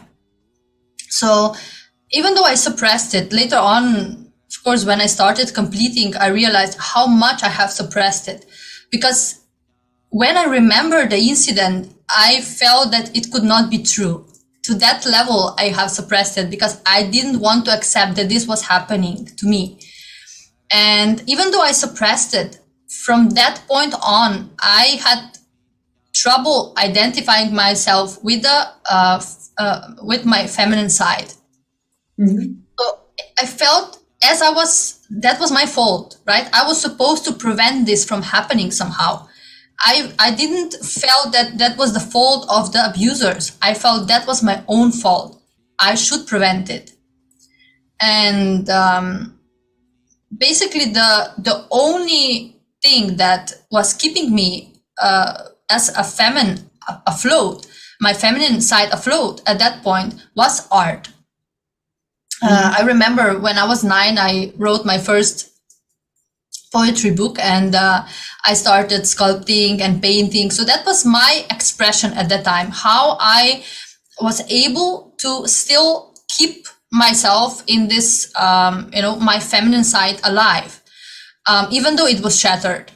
But over time, when I started, going to the primary school, that side of me was challenged and abused. I experienced a lot of bullying at school, and I realized at that point that I have to pretend to not be what I am. I have to be something else in order to cater to the needs of the society. I'm not accepted as I am. So, if I am emotional, when I express my emotions, I'm not accepted if I express myself as emotional, if I, when I write poetry, if I express myself in that way, I'm not accepted. I'm being bullied for that. So my cognition at that point was, I need to hide my femininity. I had to, hide this part of me. And instead, I began developing more my masculine side. I started feeling I have to protect myself. And at that time, also, I learned that in order to prove myself, I have to compete with others. So by the time I was 11 years old, I developed psychology disturbances, and I fell into depression. Simply, I had episodes where I didn't want to engage with life anymore.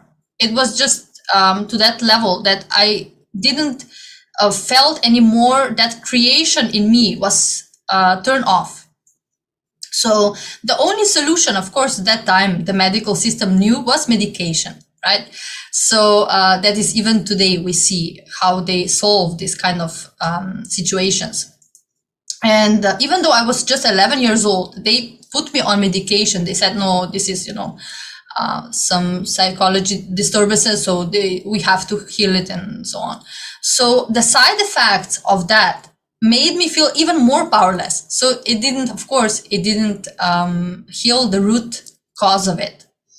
So at the age of 15, when I was 15, my father died. And then, of course, everything collapsed for me even further, because when my father died, the part of me feeling I have still the hope that, I will be able to get attention from him, the hope that I will be able to be enough to reach so high that he will be able to love me and accept me. That was, of course, my cognition at that time.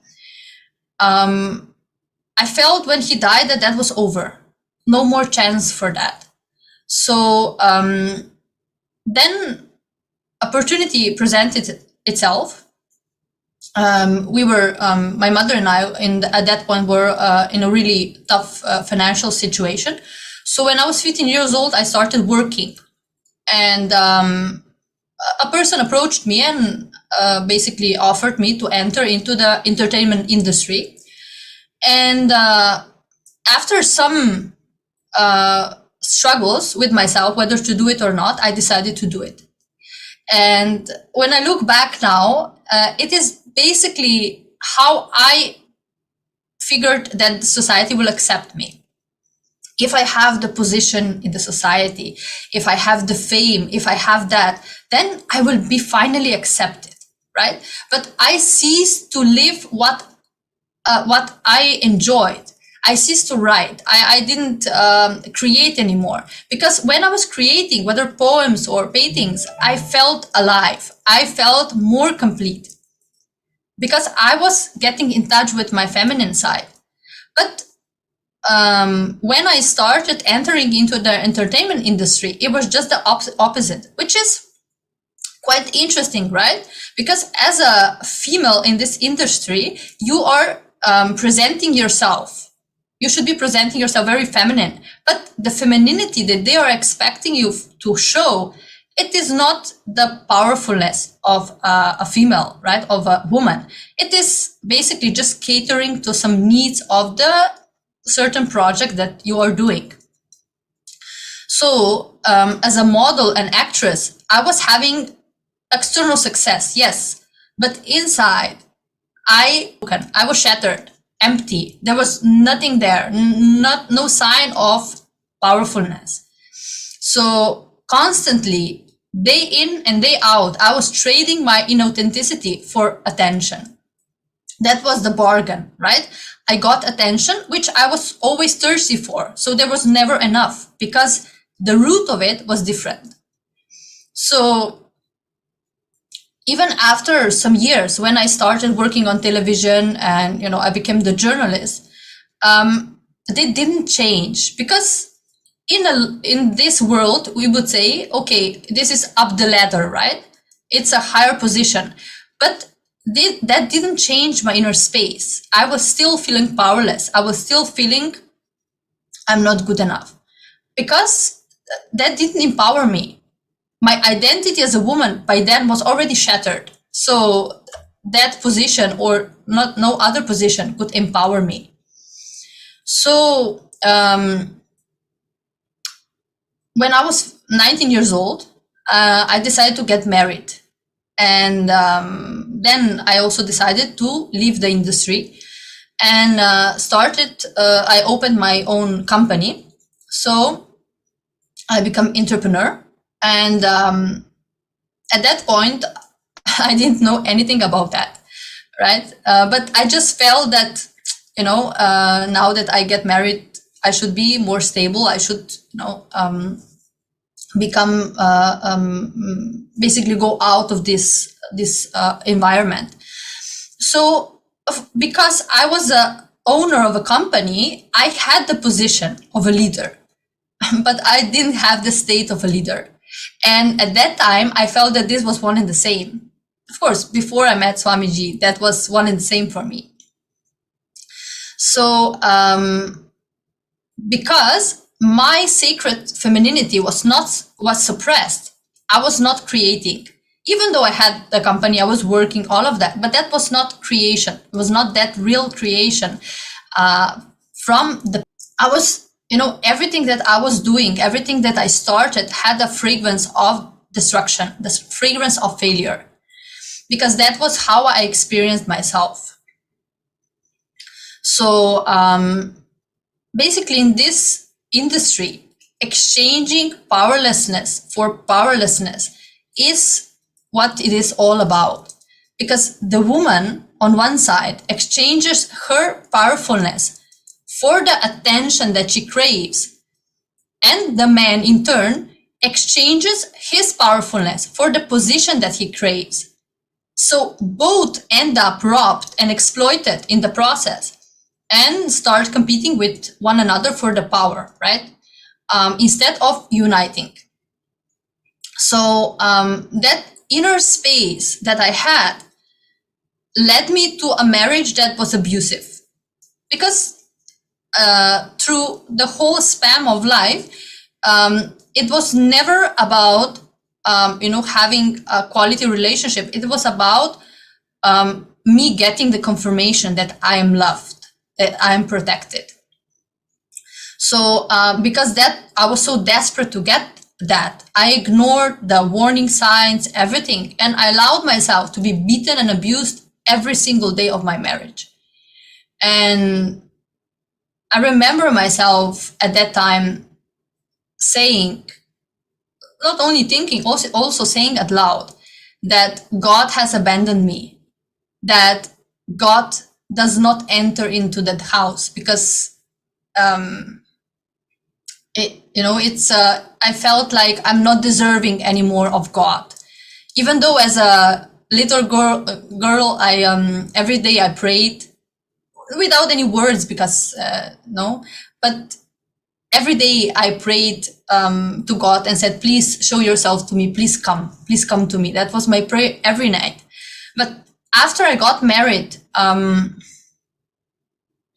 I simply ceased to believe that. I believe that I'm not worthy of that anymore.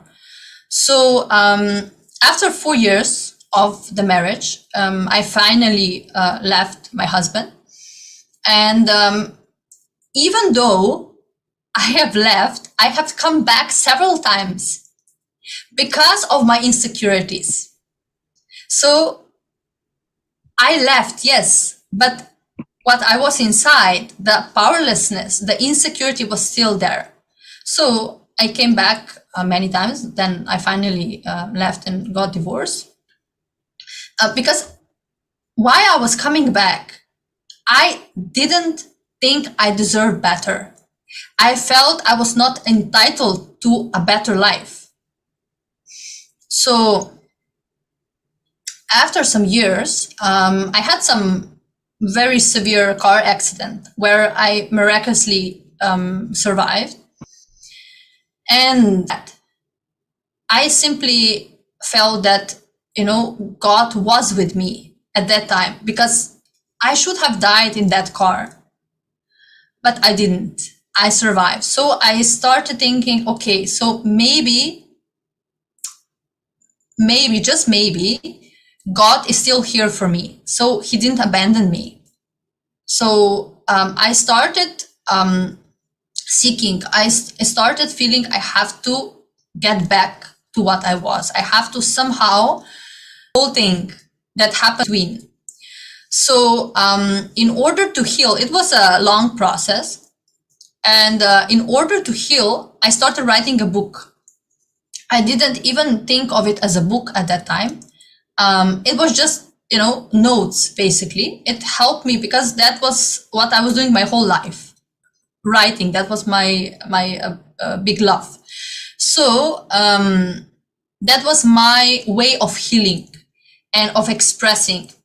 And then when I started, somehow I started interacting with in groups, when I was visiting these groups for abused women and all of that, I started understanding that what I have to say matters.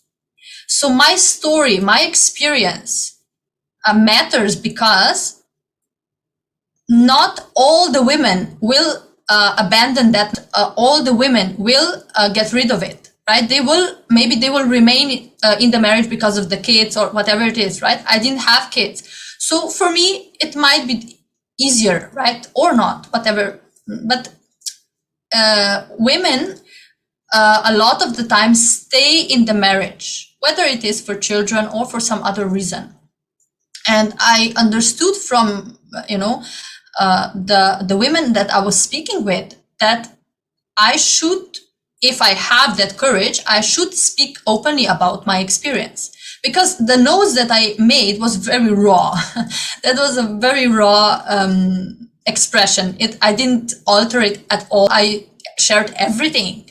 All the dirty details, I would say, of, from how I was bleeding, how everything was there. So I decided at that time, when I was listening to these women, I said, okay, so if I don't do it, if I don't say, then who will do it? Because in Slovenia, there was no manual, or there was no experience, direct experience of a woman who survived something like this. So I decided for me to go ahead with it. I decided to expose myself, and because of my exposure in media before, naturally that means also that I will be exposed media-wise. So I accepted that also, but I felt that was more important than anything else. So the book came out and became the manual for the abused women, and I was basically very honored that I was able to contribute something to the lives of any woman who goes through the same thing. So in this process of healing and raising myself, I might have been trying different spiritual techniques to empower me, but inside, even when I was writing this book, I was still a shattered little child who deeply believed that failure is what is destined for. So when I look back now at the book, right, when I'm reading now my book back, I see that was still the space. So from this space now, of course, I will write it differently. I would have taken the responsibility, even in the writing, for what I have decided to experience at that point. So it was, yes, ma, sorry. Sorry. See, Priya Prema, I just wanted to make a note here. See, typically, somebody who has gone through such hardship right from young age, and then taking up a bold profession like modeling, out of the incompletion that, I need to really empower my masculine side, and then going through this very tough married life, and then saying that, okay, let me discover myself, and putting that story out so that brings the awareness. This is probably one of the typical scenarios of how a modern feminist or feminine activist, women activists would approach the situation. But what is the important aspect that you're bringing here today is, though you are doing all these things, though the things that you are doing is right, but it is all coming from the broken space where you still don't believe in yourself, but you have to put up this space, to keep you going as a mechanism, as a defense mechanism. But it is really Swamiji's teachings and all the initiations that is actually repairing the true being. When the whole repair mechanism is happening from inside, from within, then you really discover yourself, right? The real alchemy, the process of realizing the divine within, the real alchemy happens in a much more powerful way, which is what today's women require, isn't it? Yes, Ma. See, it wasn't until I attended Paramashivam level 2 at that time. It was the beginning of the epidemic, that for the first time I realized, or I encountered myself with real feminism. That was the first time I even realized what it was, right? Because when you speak about feminism here and there, it's completely different, right? And I was simply mesmerized by how with each word Swamiji was cherishing the Divine Mother. And I was reminded at that point of my true identity. I realized how much I have lost in all of this time. So the more I started living in the ecosystem of Kailasa, of course, all the initiations, satsangs, of course, the yoga, everything, the more I started living in ecosystem, the more I felt empowered. The restlessness that I felt inside just disappeared because I did not have to search my power outside anymore. It was just sitting in my inner space, right? Waiting for me to be awakened. So that was one breakthrough. And I still remember, the moments in this program where simply everything shattered. And I remember when I applied for the program, even before that, I was already connected with Swamiji, but I was just listening to satsangs, right? And Kalpataru program I did. But I remember still, I just woke up and I still remember the email that I got, and there it was in bolden letters, Swamiji's quote: "Once the program ends, you will not be there anymore. Only Paramashiva will be there." And I remember myself saying, that is what I want. I don't want to be what I am now. That is not what I want. That I don't feel connected to that. This is what I want. And Swamiji delivered that. 100%, 1000%, more than that. So later on, when I became I became involved with, started volunteering for Kailasa, and later on, I got the blessing to become the coordinator for my country. That was the point where all the insecurities came out also, because the space of a leader was different from the position. That was the click that I still didn't got at that time. But through all the churning that Swamiji was doing, pulling everything out, but in the same time, so beautifully, exchanging the all that it was churning out with the leadership space. So I started at that point when I worked, when I worked and volunteered, and I started doing his work. I started to realize the value of one woman empowering the other instead of competing with one another, right? Because that is the world that I was coming from, competing with each other. So the ecosystem of Kailasa made me fall completely in love with my own femininity and rediscover it, because I didn't realize what it was before. And of course, heal from all the times where I allowed myself to be exploited. So before, I can say that I was chasing confirmation from outside through position, fame, right? Relationships. But no matter what heights I reached as a career woman, I was not able to be satisfied because my broken self was, still there intact. There was never satisfying enough. And even though I experienced all the extremes in life, whether it was, when my father died, me and my mother, went through the extreme poverty of being without electricity, water, all of that, and going to the heights of being a sales director of a big company and, having a luxurious life, tasting it. But all of these heights today, when I look back, neither of that impresses me now. Nothing is important because I'm not mesmerized by the world in whatever shape it presents itself, whether it is low or high, doesn't matter. But what I'm utterly mesmerized by is by the love and compassion that Swamiji has showered me with, that I am utterly mesmerized with.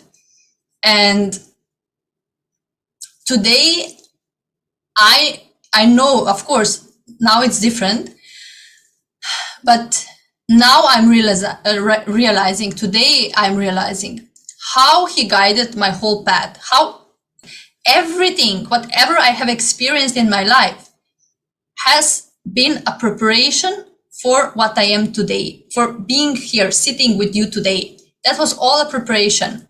So when I realized that everything completed from the past, everything collapsed, I ceased to be a victim. I was not recognizing myself as a victim anymore. It became a celebration. Even, when I look back now at my ex-husband and all, the experiences that I had, even before that, I see it all as a lila, as a celebration, because it was all part of me being here. So when I realized that, it just, the integrity and the stability and chastity that Swamiji awakened in me, it what became my power. That is my power today. So this is what I identify myself as a feminine, right? The stability to stand by what I have decided for, no matter what happens, no matter any external situation, and the integrity to do it constantly, to not, waver in whatever direction. So because I wanted that space to be transferred to others, I decided to take a path sannyas because I felt that that is really the ultimate way how I can, empower other women so that they can get this space also, so they can reawaken this power within also.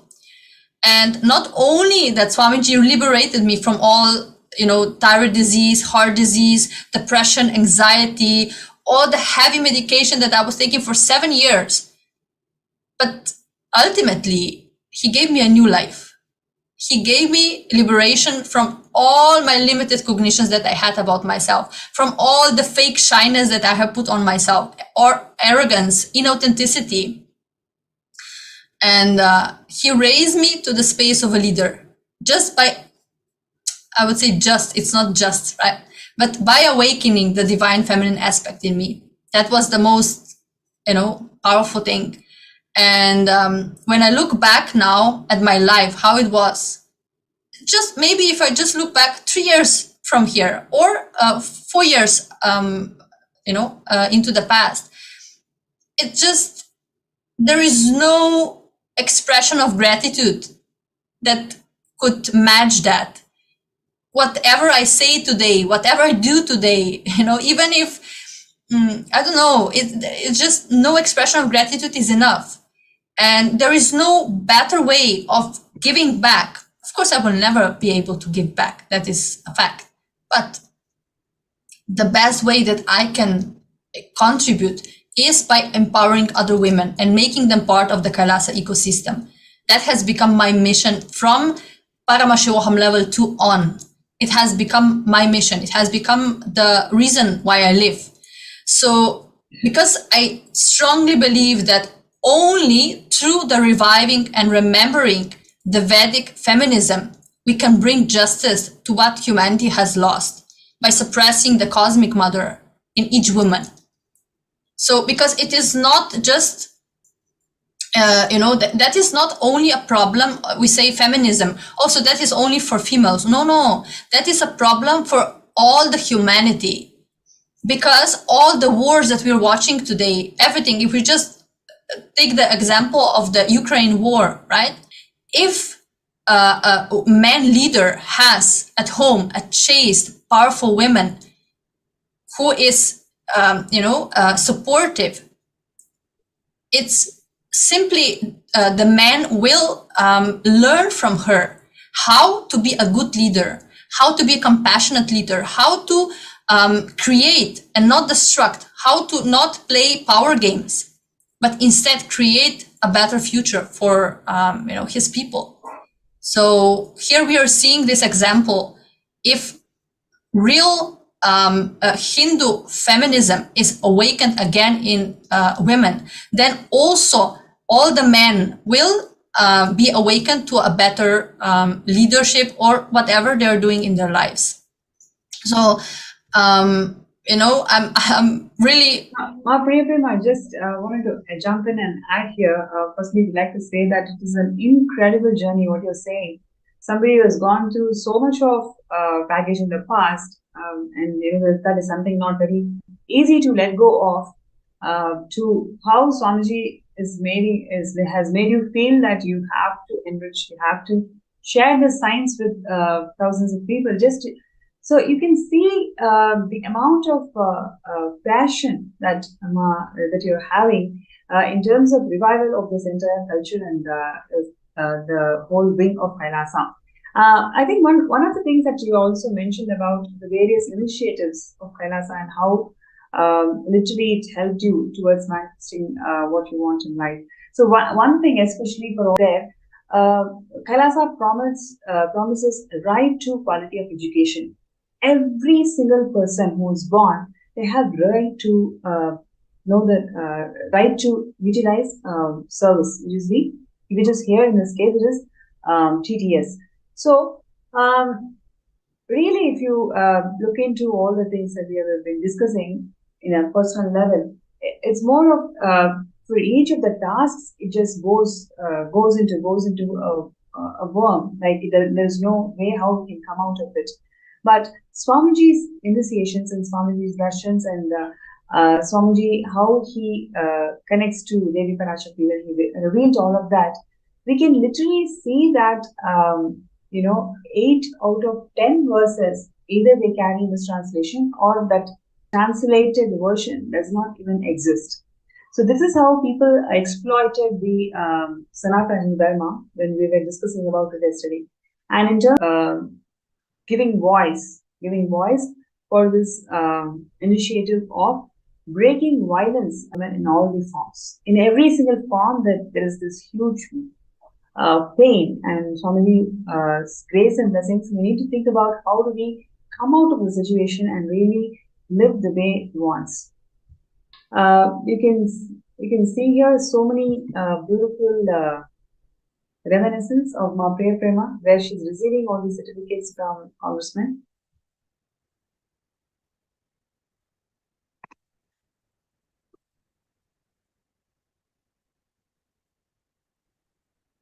Ma Priyaprema, am I audible? Yes, ma. Yeah.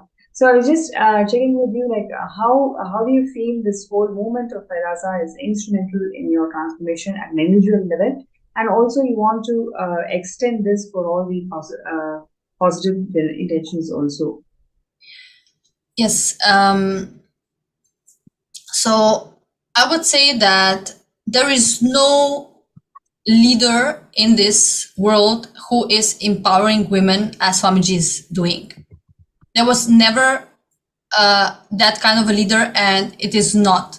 Really, it is just something incredible that every single time I hear when Swamiji is speaking about feminism, about women, it's just something that is very, very emotional. It touches my inner space very much. And the inner power that I got by being a part of Kailasa ecosystem, it can never be taken away by any external or internal force. And my decision to stand by Bhagwan in this revival cannot be shaken by any of my human attributes. So I would say that here, the most important thing, the crucial time is now, right? To our role in society is very crucial in this time. And how his love and patience nurtured my inner space in such a way that I'm now able to represent Kailasa, like you said, right, in front of the, president and ministers and mayors. That was never possible for me before. How I cognize it, that would never be possible before, because I would be shattered just at the thinking of it, right? But I know very well that it is not I am doing that. It is who is manifesting through me. So it is his extreme compassion making sure to raise me up to my highest possibility that I never dreamed of. So to any woman out there, if you feel you're not heard, you're not respected, if you feel you're not free to express yourself fully, then please become the founding mother of Kailasa. That will be only a blessing for yourself. It will be a blessing for many generations to come. So that is my humble request to all of you. Just give yourself this blessing.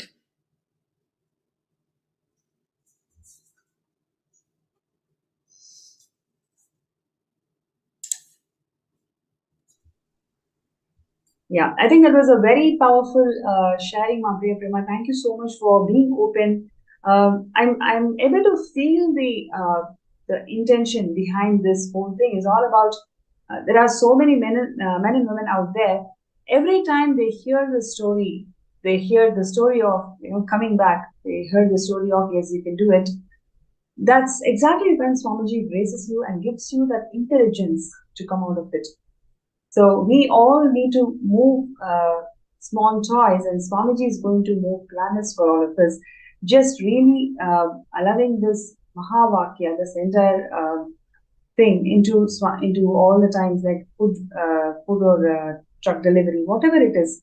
Whenever we send people as our representatives, really ensuring that they have the kumkum, they have the earrings, they want to put the nose rings. So there are several things that's been blessed by Swamiji over the years. So let's take this now at the moment and start pinning down all the different Akashic wickets.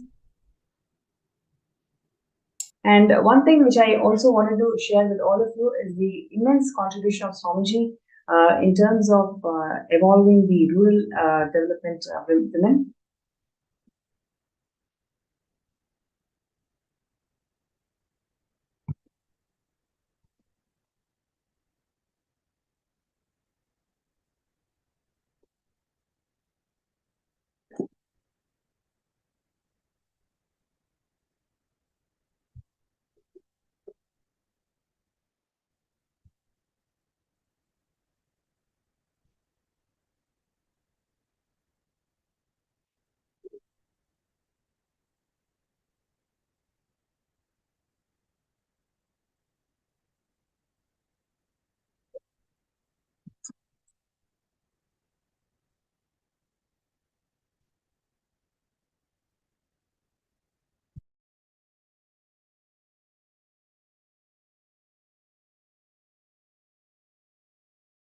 Yes, you can see this powerful expression of Hindu feminism when Ma Priya Prema was sharing, and she also touched upon the various initiatives that Swamiji has given to the world, whether it's in terms of education, right? So, how many of you know that 1 in 5 children, especially women, they don't have basic access to basic invitation to action. So therefore, we may have to really wait for a few days.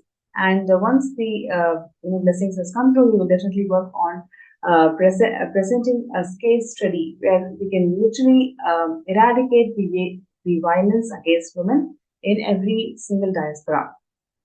And here, what you're seeing is the indigenous women, especially they are liaising with the Sri Kailasa United Nations for indigenous women. So they are liaising with a couple of more people who you feel that they should be on board. And the next is the Aboriginal and traditional agriculture of Hindus hails from India itself. That is why it's like extremely fertile and extremely active. Everything that is needed, it's already there. We just need to take it forward. So that's amazing.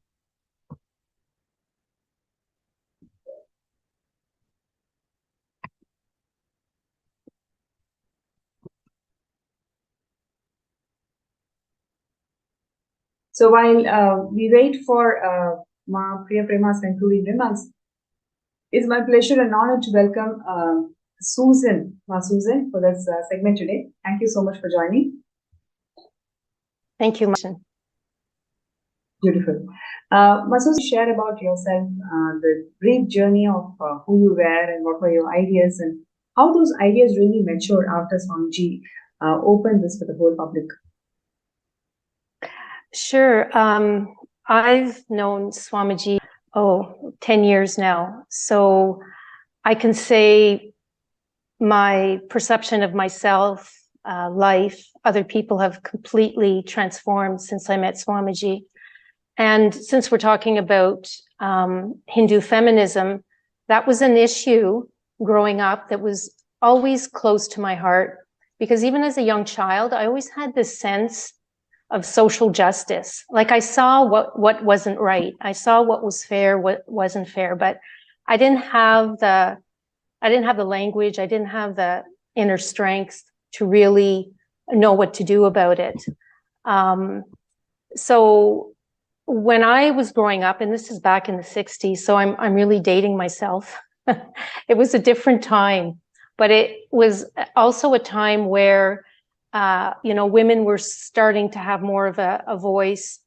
But as you mentioned earlier, feminism was often framed within a competition. It was a competition against men.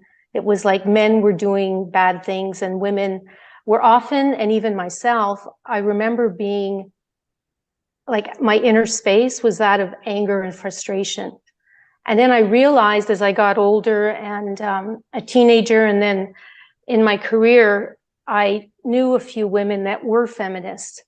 And there was one organization in particular, and it was like kind of a radical feminist organization. But I realized that there was a lot of anger. It was us against them. And then I observed that the women within this organization started having arguments and fights amongst themselves. And it was only when I was getting ready for today's presentation, and knowing Swamiji, I have a better understanding of what was going on. And what Swamiji did for me and is doing for the world is really transforming that inner space. So do we have an inner space of powerlessness, of anger, of frustration, of unfairness? And we just have to turn on the news today to be overwhelmed with frustration and anger at what's happening. But that is not going to help me. That's not going to help you, and that's not going to help the world. So Hinduism has provided me with like that open architecture, that deep healing energy, a shift in cognition, a shift in my inner space where it's no longer a battle. And the violence, when we talk about, violence against women, to be honest, what I was holding on to most of my life was violence against me. And it was Swamiji that puts up very gently and with a lot of compassion that mirror. And so what am I like? How do I get out of my own way? How do I move away from those powerless cognitions? How do I move away from my self-destructive patterns? How do I move away from, like growing up, I just wanted to be we call them a wallflower. I just wanted to kind of blend in the background. I didn't want to stand out. And I had this real fear of speaking in class when I grew up. That didn't go away. There was a real fear of public speaking.